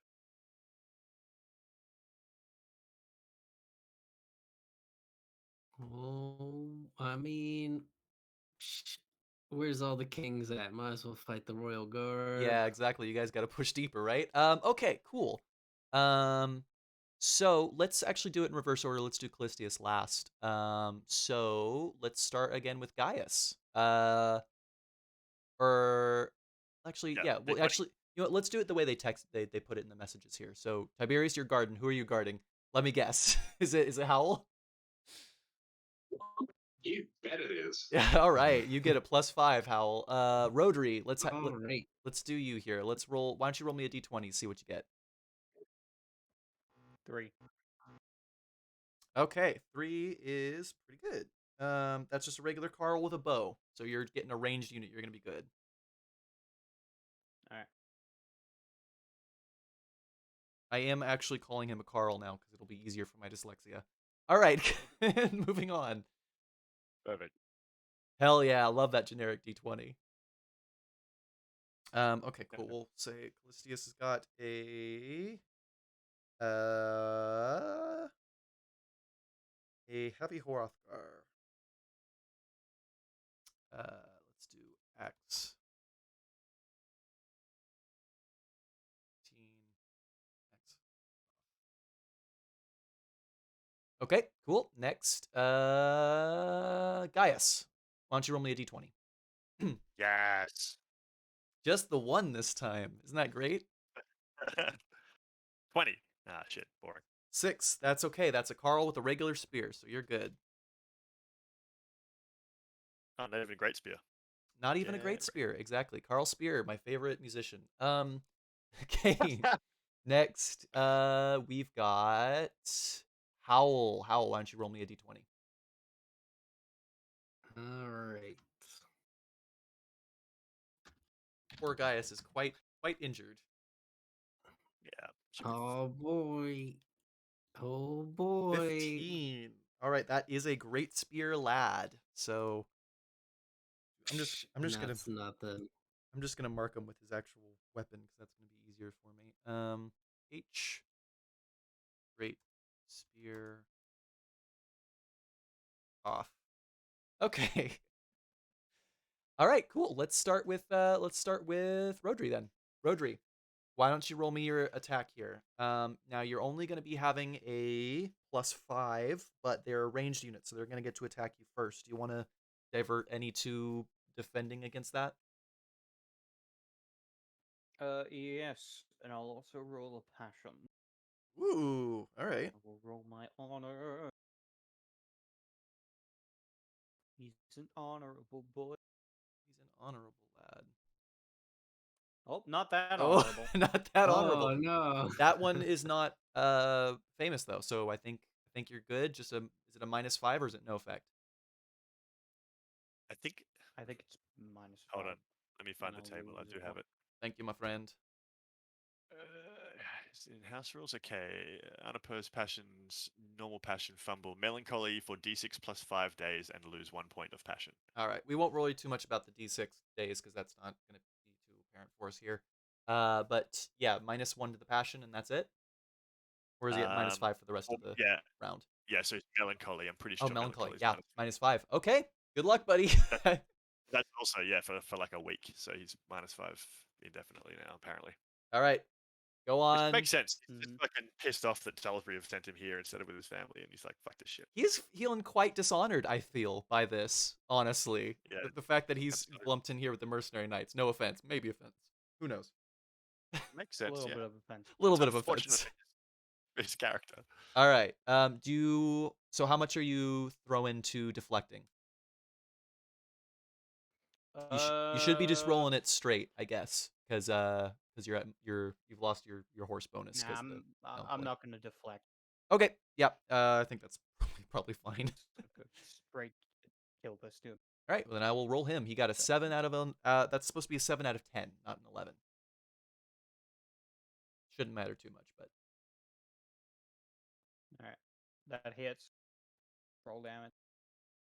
Did it? Where's your sword? Or where's your sword or your? I'm not deflecting. Oh, that's right. It does. You're right. My bad. 3d6. Does an 8 do any damage to you?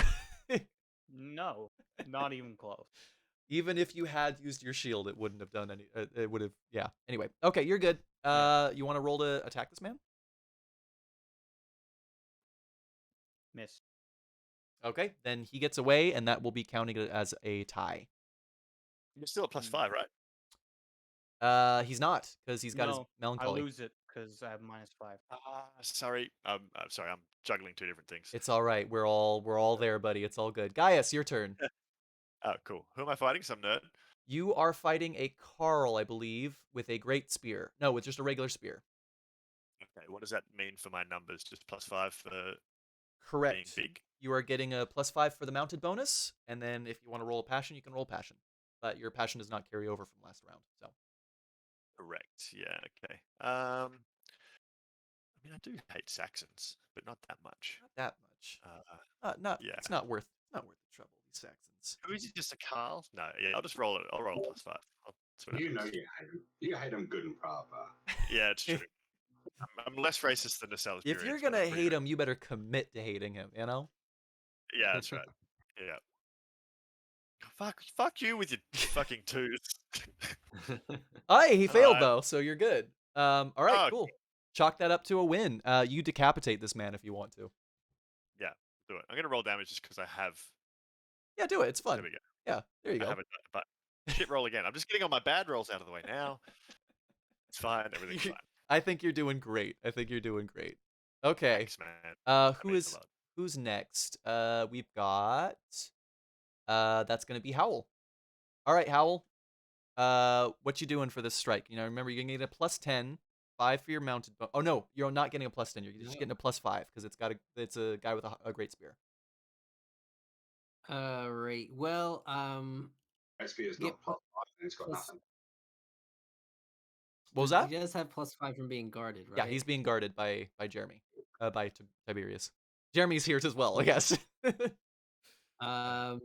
Well, he's gonna pull a passion here. Now he probably can't do hospitality because that'd be quite an interesting interaction. But he's gonna do love of the Yarthford family. So we'll see here. Oh, good lord, he's very critical. I think that gets you a +10 then. Oh boy, My sister. All right. Actually, I don't think it is. No, for a normal passion, critical is still just +5. Oh, that's right, because it's not into a 16. Yeah. All right. So just you're gonna be at a +10 for this roll then. All right. This is. Can I still use lance, or do I have to go sword? You can still use lance. We're gonna do that. You probably haven't had to use lance very often, huh? Because Jaren's so sword heavy, sword focused. He is quite the sword boy. Look at that! Wow. Okay. And they don't crit, so you are good. You actually win that fight with the help of Tiberius jumping in and helping keep the pressure off of you. It's very noticeable to both Howl and Tiberius that his presence is helping a lot. No, it's not. My lord, you are a masterful lancer.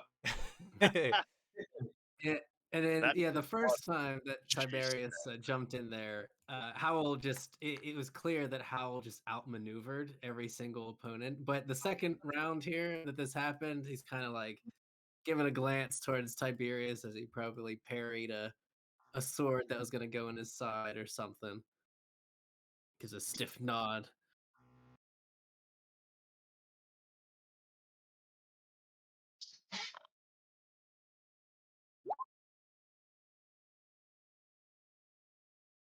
Attack versus X-Man.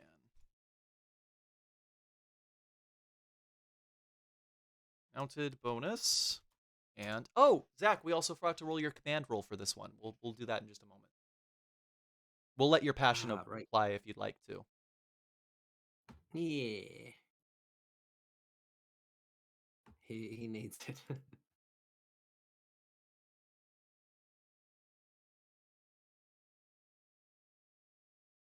+10. Thank you guys for helping me keep this straight as well. I very much appreciate it. My ADHD appreciates it too. You do. Look at that. Look at that. Isn't that pretty? Beautiful. That's a party. And a crit.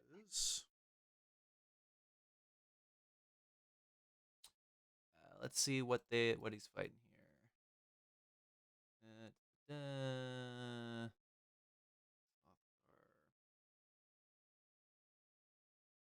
Okay.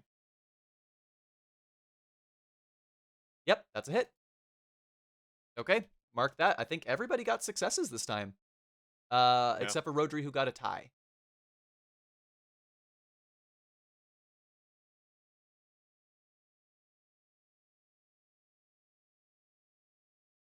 All right. See, all you needed was Howl to guide you on to the path of honor and glory. Speaking of which, why don't you make me that battle roll? This time you are, I think, just rolling it straight. Oh, actually, I lied to you. You're rolling at it as at a -5 because you guys have now pushed into their enemy lines, and it's a little bit harder to maneuver. So -5 +5 from the passion. Correct. So just straight. Yeah. Okay. Hey. You lucky bastard. Okay, cool. Why is this happening? The good news is, combat-wise, you guys got a triumph again, and you got successes. You got a success on that command roll, so you guys push them back another 2 ticks, which wipes out the unit. And a new one goes to fill the ranks, but you guys have a little bit of time to make a first aid check or reposition for another first charge if you'd like.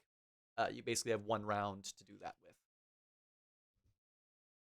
Yeah. And I'll also give you guys just a really quick amount of RP if you guys want to, for while I'm setting up the rest of the battle stuff, where you guys can discuss how that went.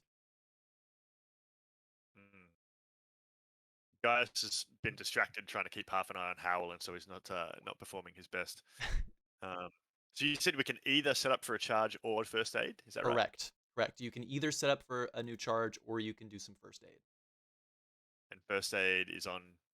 Is it just 1 wound or 1 per wound or whatever? It is. I'm not totally sure. I have never had to make a first aid check myself, but I'm gonna say for the sake of this, I think you can't get that. Huh? What? Whoop. It's just 1 roll for everything, but first aid takes minutes. It's like a range. Yeah, thing. I think just based on what the rules have here. Let's say you just get, if you get a success, you get 1 for every point of success. Does that sound fair? Oh, yeah. Okay. Well, typically you just get your healing rate back or something like that. I'm pretty sure. Oh. Yeah. Yeah. You can D3 successful first aid. You may do whichever one you prefer to do, but you got to choose and then commit to it.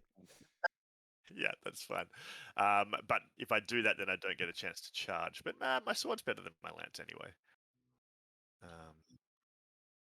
Yeah, and I don't get a penalty for charging. Yeah, okay. I'll Here's the one other thing: you guys got to all commit to the setting up for this first charge. You can't have some of you guys set up for the first charge. Yeah, fair enough. I thought maybe I was just lagging. Well, I guess really it's up to Howl then. Oh, yeah. So Howl isn't the most empathetic kind of guy to people with injuries. He's setting up for the charge. Well, there we have it. There we have it. He calls across the gathered knights.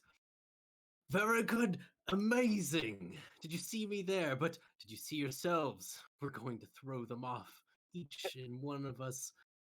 We're gonna make it. We're gonna take one of their kings. Gaius grumbles and shakes his head, mutters to himself, "I saw you all the way back there." Yeah. Howl does not hear that, or at least does not acknowledge it. While like he's got like a forearm-sized gash in his, like ribs.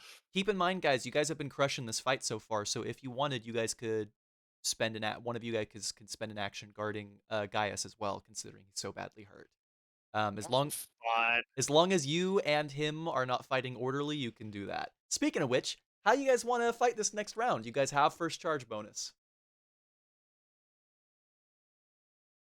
Oh. Someone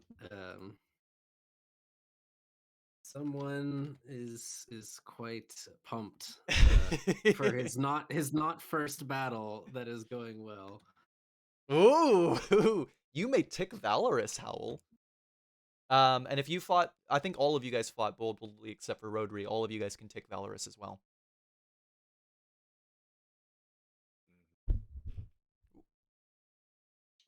I fought valorously in the last battle and orderly and got the valorous tick already. So yeah, you're good.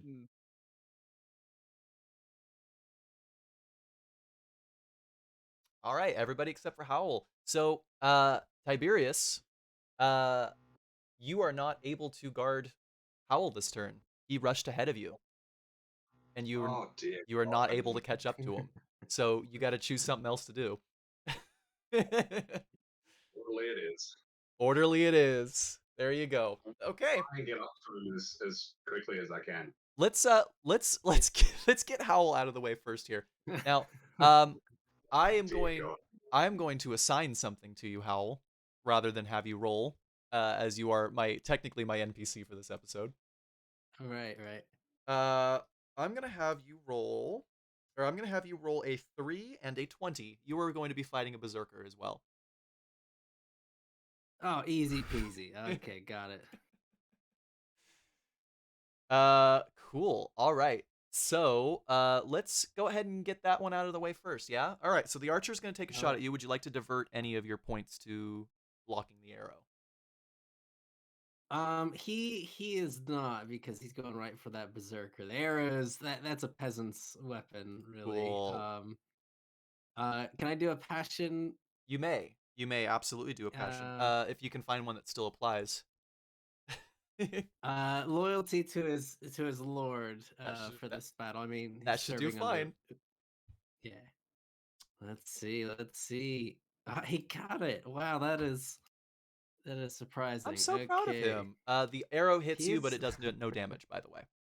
Of course, again, doesn't get through his nobility. So the berserker. The berserker. Lance. So what's the totals? He got +5 from passion, +5 from the first charge. Mm-hmm. And you plus will +5 for mounted as well. Okay, so 15.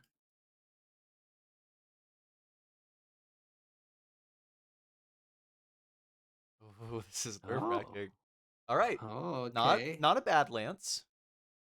And look at that roll from the berserker. Oh, that's amazing. Wow. Okay, so what? He is somehow doing well. Yeah. The other guy just gets away because you don't even attempt to fight him, but you get to strike this berserker. Why don't you Man, that's great. Okay, cool. Yeah, that's a win. Somebody chalked that up as a win for you guys. Or no, actually I lied. That's going to be a tie because the other guy got away. Oh, yeah, well. You know, technically it would be a win and a tie. Would it? Because the archer as well, right? Oh, you're right, because the archer didn't do damage either. Yeah, you're right. A win and a tie. Thank you, Mark. Okay, cool. So win and a tie, and then also we're going on to let's do Rodri. Do you already roll me a d20? You did not. No, but I'll roll one right now. Go for it. 10. 10. Very nice. Okay. That is an Axeman. You want me to just do some rolls now to get them ready? Yeah, let's have everybody roll their d20s for me. Oops. Yay! Yes. There you go. Oh no. I'm hunting him down now. Yeah, you tasted blood. You want more. Yeah.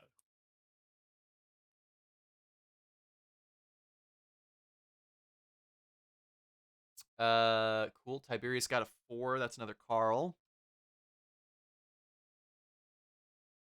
You're getting your first Carl, Tiberius.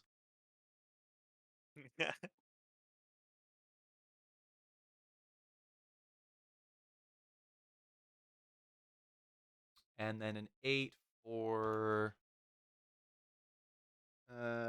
that is a... In X man...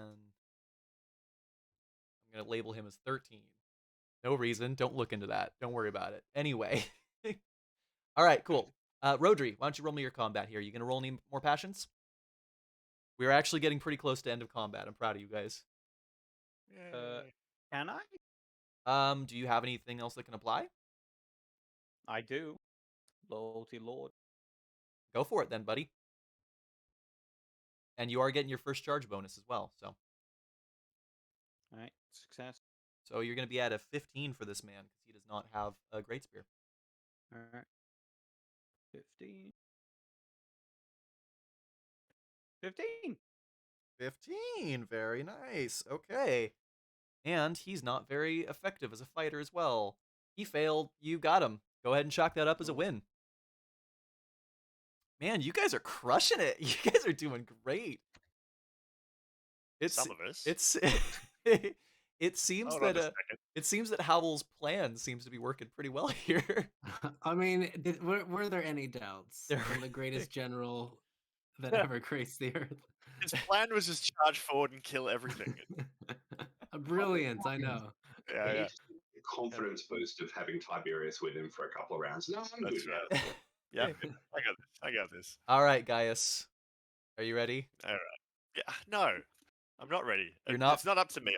I'm You're- ready. It's other dice ready. You're not fighting boldly this time, so you just have No. to focus on the one man, and you're still getting a plus 15. So, And I see the berserker coming, and I see that Celestius is running towards him, and thinking that I, being the noble warrior that I am more fit to fight a berserker. I nudge my horse forward and charge towards it, inspired to die, presumably. I love this. yeah, I love it. Do you want me to roll first, or would you like to roll first? Fuck you, Liam. Okay. That's- Don't make me the agent of my own death. I gotta do not a it, man. I gotta be evil a little bit there. Oh. Woo! That was so Look close at to getting a that. crit. That's gonna be hard for him to beat. As long as he doesn't crit, you're good. Say that! And here comes the crit. Exactly. What? Why would you say that? Literally. This is going to hurt a lot. Okay, it That's is gonna hurt a lot. Don't worry. Bob and I have already do you discussed mean? this. No, don't worry. Bob and I have Sorry, already sorry. discussed this as a possibility. You're okay. Potentially. We'll see. We'll see. All right. Why? Just all I needed was one more on the dice, and we're fine. All right, and You we're know, rolling another D4 to add to that. 46, you mean? 46. You're right. Sorry. I mean, just If only it was. Would you D4 prefer? Would you prefer a D4? Yeah. Nah, go all in. If we're going down, let's I do it. appreciate your honesty. Okay. Does that kill you? 42 minus 16 is 30. No, it's 26. Mhm. Which, yeah, It would kill you. Okay. it would put me to Oh, negative. does it knock you unconscious? It yeah, it will. puts me to yeah. negative 6. Oh. So, Oh. So it's Celestius, whoop. given. Oh, the lowercase whoop. Gaius, It's okay. I'm just a mercenary. He can die. It's fine. would you like? You may choose. You have a choice now. Ooh. You may choose Okay. to die from this wound, Okay. or you can take a debilitating injury that will cripple your fighting capacity. Yeah, I mean, I understand the appeal of that. But I feel like let me You can take. Do you want us to get the other? Do you want us to get through the other combats and while you think about it, while you consider it? no, let's not be cowardly about it. Let's just roll a. Do you want to roll a dice or do I want to choose? Ooh, that's your call.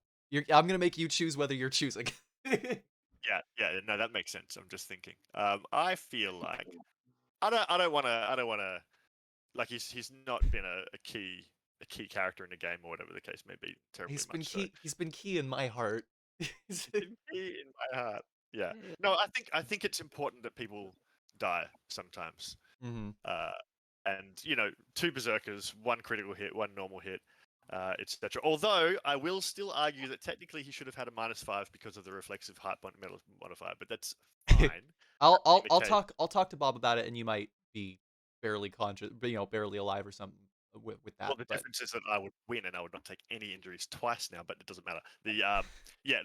We'll go with the rules I say after the time being, and Gaius dies, but there is the I'm pretty sure that per the book, or per the rules, the height modifier is reflexive, but don't worry about that. Dead. But does the charge? Does lancing just +5 for me? It's not reflexive -5, is it? No. I'll look it up. Yeah, I'm not 100% certain myself, but we'll figure it out later. And for now, we will just have the image of an axe swing going right for Callistius, and Gaius throws himself in front of the attack, and it knocks him right off his horse, and there is a lot of blood. Can Tiberius change targets? I don't think so. Because you're already in it. You're already engaged. Yeah. I was about to say, I'm happy to take the free hit from the other guy just to nail that berserker that killed my companion. Yeah. No, well, because it represents like it's all abstracted in battles anyway, right? Like this is an hour of combat and Correct. stuff. So. It's not necessarily something that happens right at the same time, and you are in the fight, so it's like there is an element of I could run and try to fight somebody else, but I'm gonna get stabbed in the back if I do. So, okay, let's move on to the next one here. Who's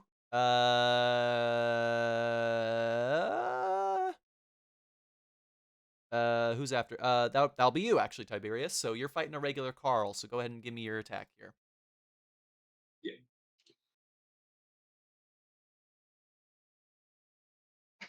He's got a spear, but not a great spear, so you're getting your +15. Poor Callistius has no idea. Oh, sorry, +15. That makes it a 19. I only did a +10. Yeah, you know what? You get him either way. He's not getting out of that. If you have a plus, you have another +5 or another +10 to that. I had a +10, but I didn't have +15. Oh no, I think. Oh, that's right, because you don't have 10. passion. Yeah, just a +10. Yeah, Okay. sorry. Either way, you still beat him, so it's all good. We'll go ahead and chalk that up as a win. Oh, fucking boom. Yeah. You fucked that guy up. I'll tell you what. Yeah. For the final round of combat, I'll give you something for that as well. We'll talk about that in a second here. Next, lastly, it's gonna be Callistius, right? Yep.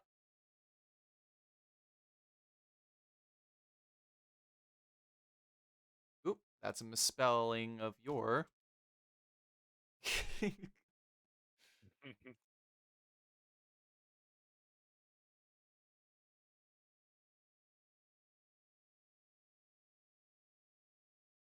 Yes. Yeah, just give him that little bit of context. Yeah. Yeah, so combat modifier summary, immobile, higher ground is +5, -5. But don't worry about it now. We might adjust that. I don't know if that's something that Bob did on purpose or it's something that we've missed in general. So, but that is good to know. Oh, exclamation points. Yeah, and a lookup charge.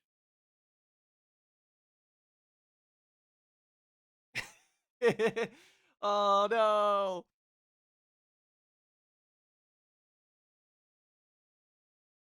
Yeah, no, charge is not reflexive. So yeah.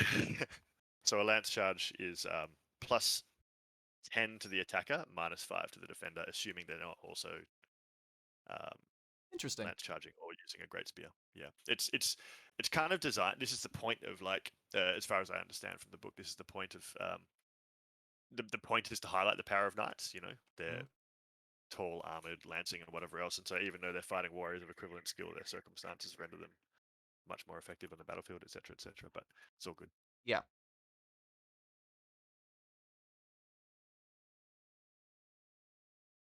Oh yeah. Oh, well, he failed his roll, so it looks like you guys are going to be doing pretty good here.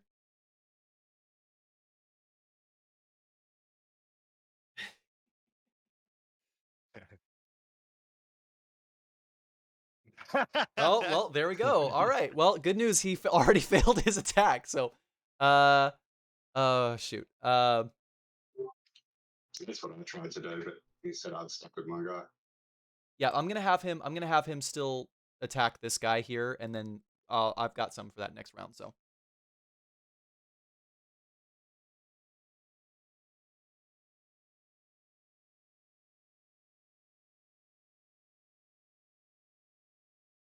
All right, that's a success. Chalk it up as another win.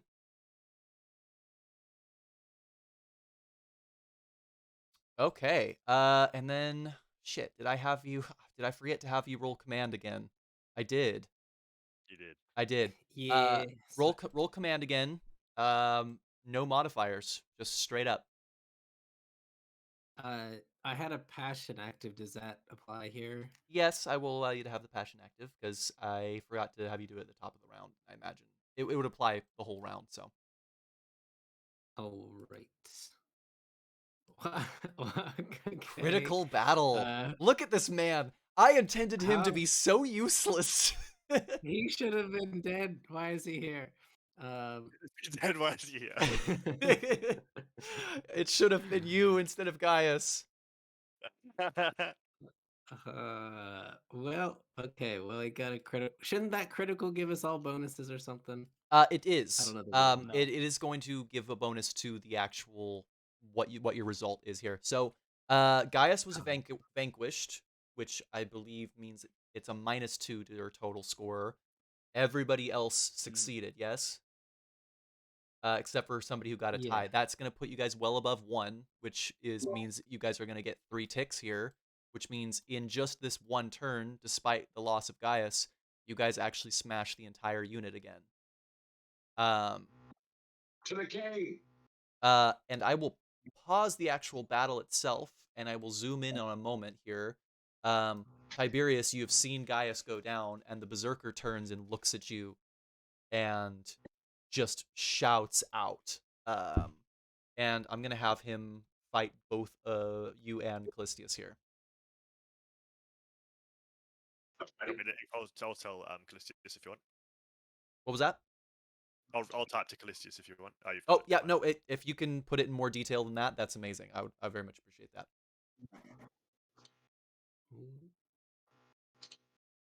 All right. Here we go. He's got a split between the two of you.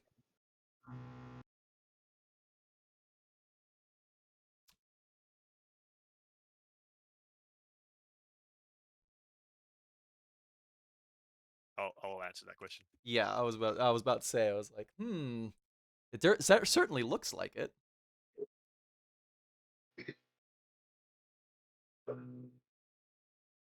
Well, if you walk over to his head right over there, you could ask it. Yeah, exactly. Tiberius, do you want me to roll the Berserker's attack against you first, so you can see what you got to beat? I'm easy. What was that? I'm easy. Whatever you're. All right, let's have him roll. Now there is actually a chance I can survive this. I believe so. Surgery can help, right? Well, yes, only to a certain point, but I'm at -6. But I do have a potion that heals me D6 hit points. So between that and first aid, it can bring me up. Yeah, that's a good point. I think between that, I think you're good. Oh, that's cute. You got the little bottle of phlegm and bile. Yeah. So did this guy miss me then? He did miss you, correct. Right. He's not gonna get his he's not shielded anyway, but he's not at risk of doing damage to you. Fair enough. And I need to use my sword here. And Woo! Yeah. Oh boy. Honor. Oh. Honor for the friend. And the Lord said unto the shepherd, fuck you. Nice. That's pretty good.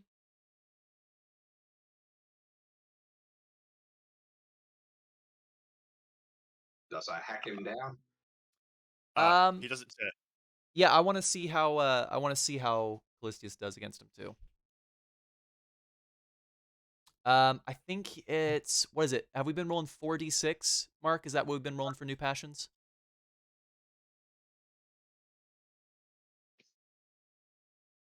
Usually 3d6 for a passion. 3d6. But I think you get modifiers for stuff, so arguably if I've been like executed in front of him and whatever else. Yeah, I'd say 4d6 sounds right to me for this particular situation. 16. Pretty good. He's famously loyal. Yay! Yeah. Do you mind typing that out for him? Yeah. Thank you. Yeah. Thank you, my friend.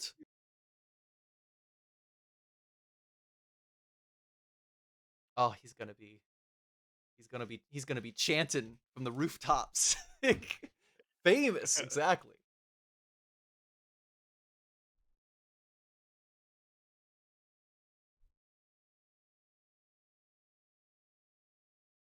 There we go.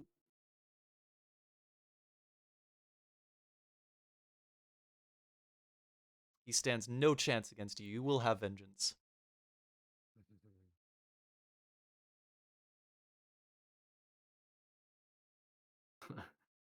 Oh, Jesus. You guys are kicking this guy's ass.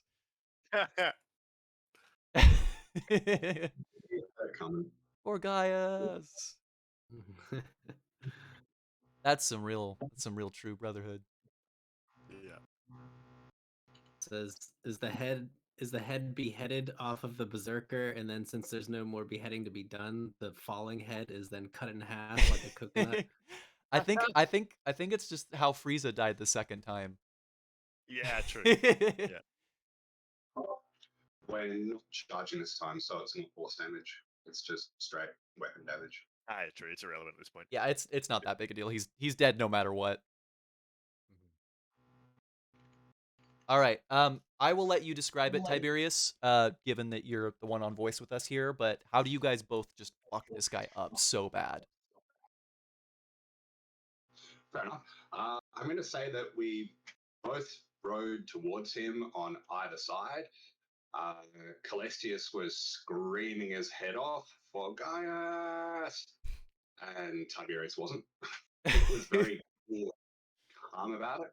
I believe we're both using swords. So essentially what we've done is we've rode on either side of this Saxon berserker, and he looks a little bit confused as to which way to swing his axe, and he sort of vases it either way. And both of us basically swing at his neck together on either side, and the sword pointing in the middle, which is the middle of his neck. Yeah. Shower of sparks of blood. Yep. Shower of sparks as a head comes flying off like about 2 feet into the air. Yeah, you hear him for a second try to say something in Saxon, Saxony, whatever their language is. But it just comes out as gurgles, and then he's headless. And you start to hear from all around horns start to sound as the various forces start to retreat. Ulfius's unit is actually suffering overall, the whole division that you guys are in, but you guys have pushed through and are a large reason why stuff didn't break this unit here.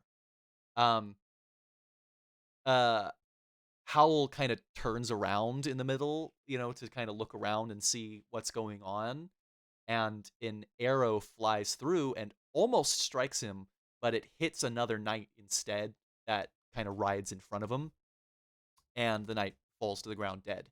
It got him in just the right place where it was able to kill him. After a little bit longer of kind of cleaning up and fighting and that kind of stuff, you guys find yourselves back at camp. Gaius, we will handle.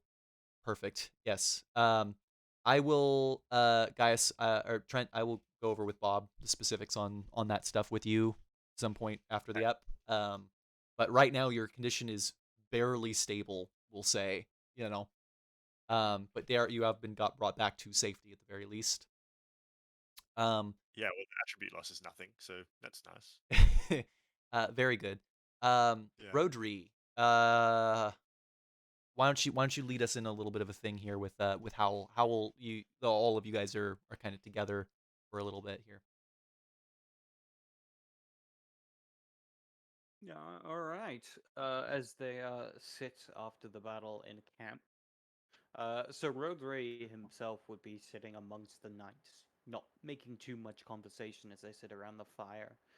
He seems to be cleaning off blood from his blade, making sure his armor and weapons are clean from the bloodshed and mud of the day's events. He himself doesn't seem particularly talkative, seemingly going over something in his own head. He seems distracted and isn't really paying attention to the situation around him. He just seems off for those of you who've seen him before.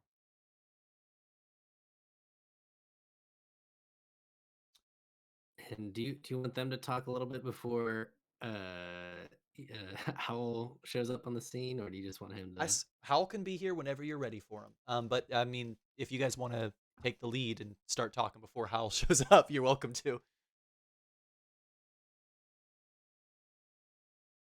All right, looks like Howl's here. So Howl is already cleaned off, his armor shining. It seems like almost immediately he had a couple, his squire and a couple servants cleaning him up. And while he may have been shaky at the end of the battle, it is from the adrenaline. He has a massive smile on his face as he walks through the camp and upon this particular group of warriors. And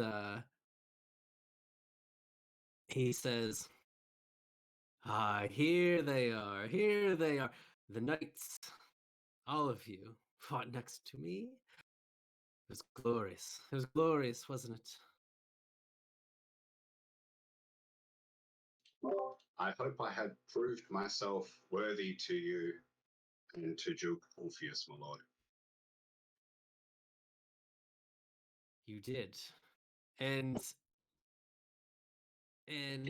Howell seems a bit his smile wanes for a moment. More of out of small sense of respect, I suppose, as he gives a nod towards Tiberius. And when he says you did, it is possible that he was searching for a name for a little too long, but he says, right, you did. And you have earned that recommendation, I believe. Very well. Shall we go to the Duke now, my lord? Straight up. Now, and he kind of takes a step backwards, caught off guard by that. He looks around, raising a hand to his eyes.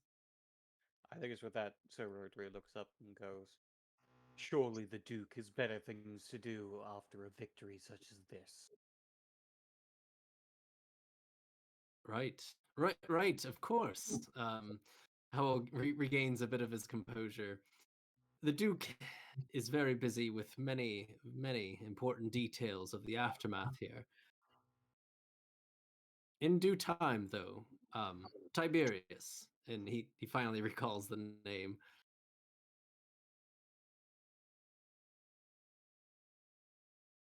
I see. I have a gift for the Duke, though. And Tiberius will hold up the axe of the berserker he just killed. One of their greatest warriors. I see. Well, perhaps when the Duke isn't so busy, I'm sure the axe will keep, no? Well,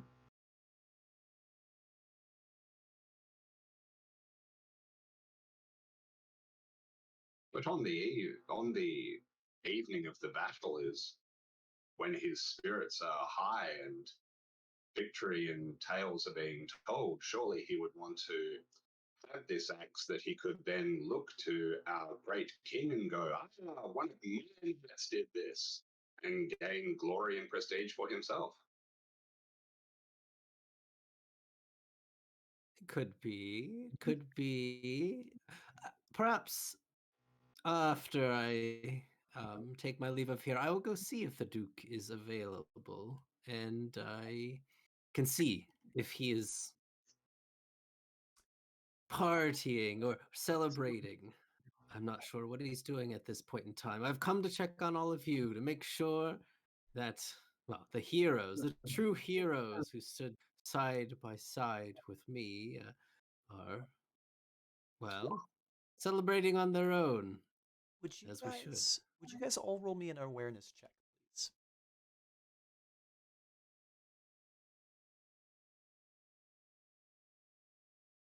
please? Is by the way, is Oh, Zach, that's like Gaius, one of the like, only things I laying made you good at. I know, he's really good. What was your question? Is Gaius here? Gaius is in a medical tent right now. They're doing surgery on him to try to save him. It's not looking Okay. it's not looking good, but it could be worse. Okay, I was just wondering if he was And- actually here, but Yeah, I'm also gonna say he's being taken care of. Yeah, I'm also gonna say Callistius is with him as well. Okay. So for everybody except for Howl, you guys hear you guys hear somebody call out further into the camp announcing Duke Ulfius.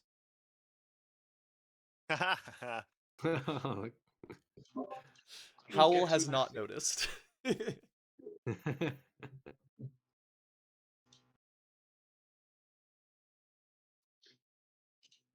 If it's obvious Hal hasn't noticed, I will look to him and go, it appears the Duke comes anyway. Excellent. Oh, is that so? And Hal turns around a bit confused. See, I'm good. But I'm assuming I cover your ass in more ways than one, Hal. did you actually say that one, or? No, but he should be getting that impression. Right. Well, it probably goes over Howl's head. He's with the Duke possibly around. Howl is quite ready to receive his recognition for his great victory. He smiles wide.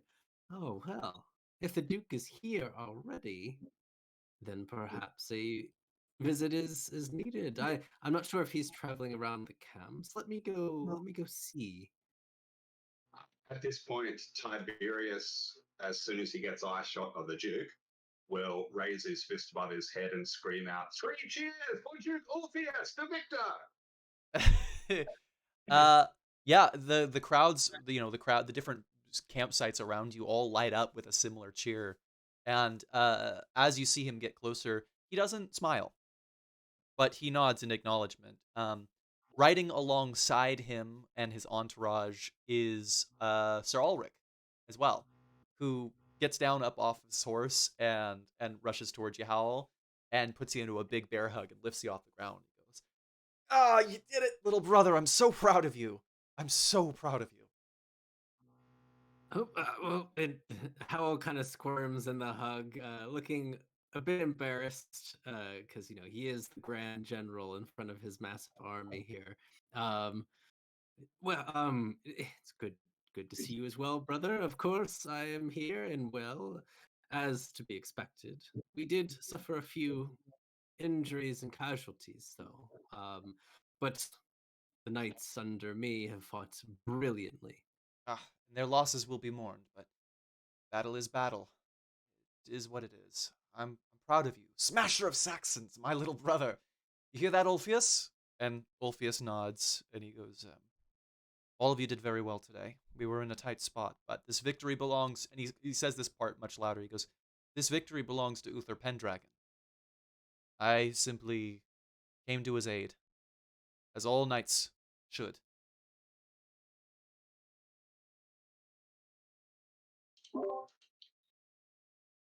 Tiberius will hold up the axe and say, "A gift, great Duke, Your Grace.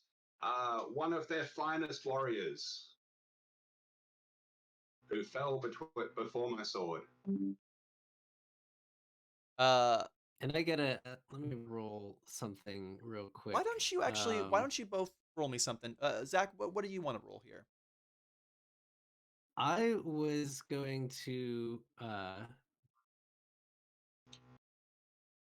to do generous versus selfish. I think that's a great idea. You should absolutely do that. Also, I think Tiberius, you should roll me a courtesy check if you can, if you have that access to that. Oh no, poor Tiberius. Ah, shit. Okay, well, good news. This is gonna be real funny to watch.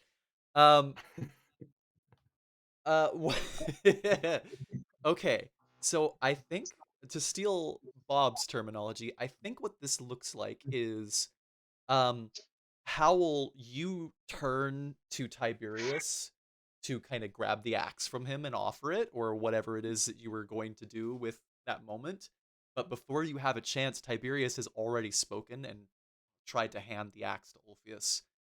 And Ulfius looks a little uncomfortable at the action, and several of his entourage get nervous at the motion as well. But he nods and he takes the axe and he goes, "Thank you, Sir Knight. What's your name?" "I am Sir Tiberius, Your Grace. I have no lord. I wish to be in your service. Ah, If you take me, I have fought valiantly this day." mercenary knight. I see. Well, uh, I thank you for your service. I will keep it in mind, but I'm afraid I'm not hiring on mercenary knights at the moment. Perhaps we can find a place for you elsewhere. Yeah, as a household knight is what I meant. Yes, I see. And he kind of looks to Alric, and Alric shrugs, and he goes, "I'll remember your name." Recommendation, Your Grace. And he'll look to Hal. Hal looks a bit peeved that perhaps that he didn't get to grab the axe, or that Tiberius didn't wait for him to make the first I failed introduction. I know, and Hal felt his generous. So he stays silent and gives a shrug of one shoulder. Did fight well. And that's all he says. Alric smiles and he goes, "Well, if he was under the command of my little brother, I'm sure he could move mountains. Isn't that right?" And Ulfius, his eyes kind of move over to Rhodri. He goes, "Idmiston, right?" Indeed, Your Grace. "I see. I've become far more acquainted with your house in recent years than I had ever expected to. I appreciate your help out here. Perhaps you and I can talk sometime soon." It would be my pleasure. Hmm. That he does give a slight bow. "Sir Tiberius, I'm afraid I do not know you well enough to feel comfortable hiring you on as a household knight, but I will discuss it with some of my aides. We'll find a place for you, or we won't. Either way, thank you for your service." And with that, he kind of like rides off just to exit the conversation. And Ulrich stays just long enough to pat Howl on the shoulder and go, "Good job, little brother. Say, where's Caradoc?" Ooh. Caradoc, he was right beside me on the first charge, I believe. And at this point, Hal, so consumed by himself, hadn't even realized that Caradoc wasn't trailing behind as he usually does. He raises an eyebrow. I'm not sure. Squire, and he gestures. Look for Sir Caradoc. He must be falling behind or something. Your squire, I think his name is Regan or something like that. Yeah. He looks. His face just drops, and he goes, I thought you saw. Thought I saw? What? Speak plainly, boy. At the end of the battle, an arrow was meant for you, but he, um,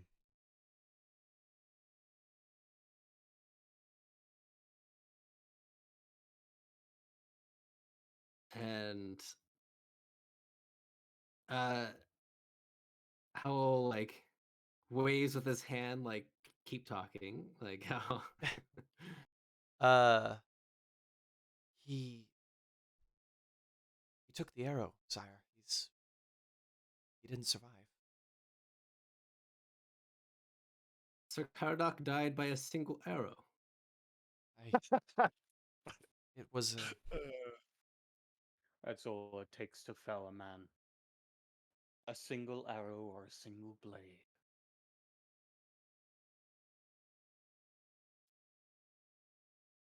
Alric goes, my, what a pity. Well, yes. It is what it is, I suppose. I'll be seeing you, little brother. And he, with that much grace, gets on his horse and heads out of camp. Aw.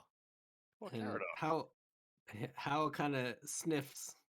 He looks a little disappointed, would be the look on his face. Shakes his head.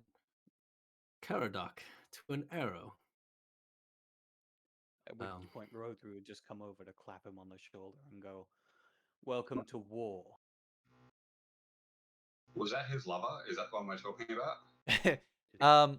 The impression was more that not openly. Yeah, Caradog was very interested in Alaric, but it didn't seem like it went both ways, you know, from your critical. Right. And Howl looks a bit the pat on the shoulder from a well no Rodri is not a mercenary knight, right? Correct. Rodri is. I'm not sure. I'm not sure if Howl has made that difference. He does not know that, so he looks a little a small slight scowl at the being touched by a mercenary knight, but he raises his nose a bit and says, "Perhaps that's all it takes for knights so unfit for the front lines." Fuck, I hate Howl. That Rodri really scowls. But perhaps those who have survived and those who will survive have learned from this experience. There'll be many more to come. The Saxons are a constant threat. And hopefully, perhaps with I leading from the front, we can expel them from our island. As long as I get my 5 Libra, I'm happy. If only you were closer to the front. Rodri would say as he walked away. How right you are. If only. I am sorry that I did not ride hard enough. I shall practice. Day in and day out. Over the next couple of hours, you guys, or the next couple of days as you guys stop to you break the muster and start heading back. There's at first a lot of talk of hope. Gorlo and Cornwall showed up for the conflict, and they were instrumental.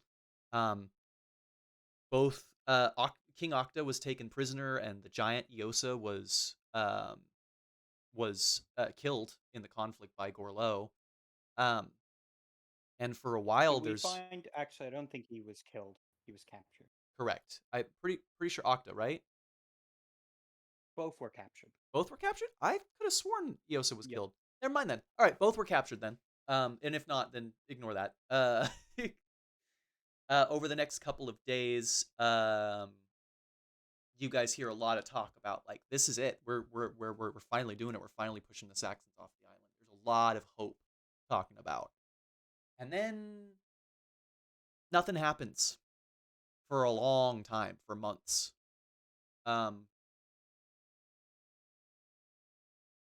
And then nothing continues to happen. You don't hear any words of remustering to fight the Saxons.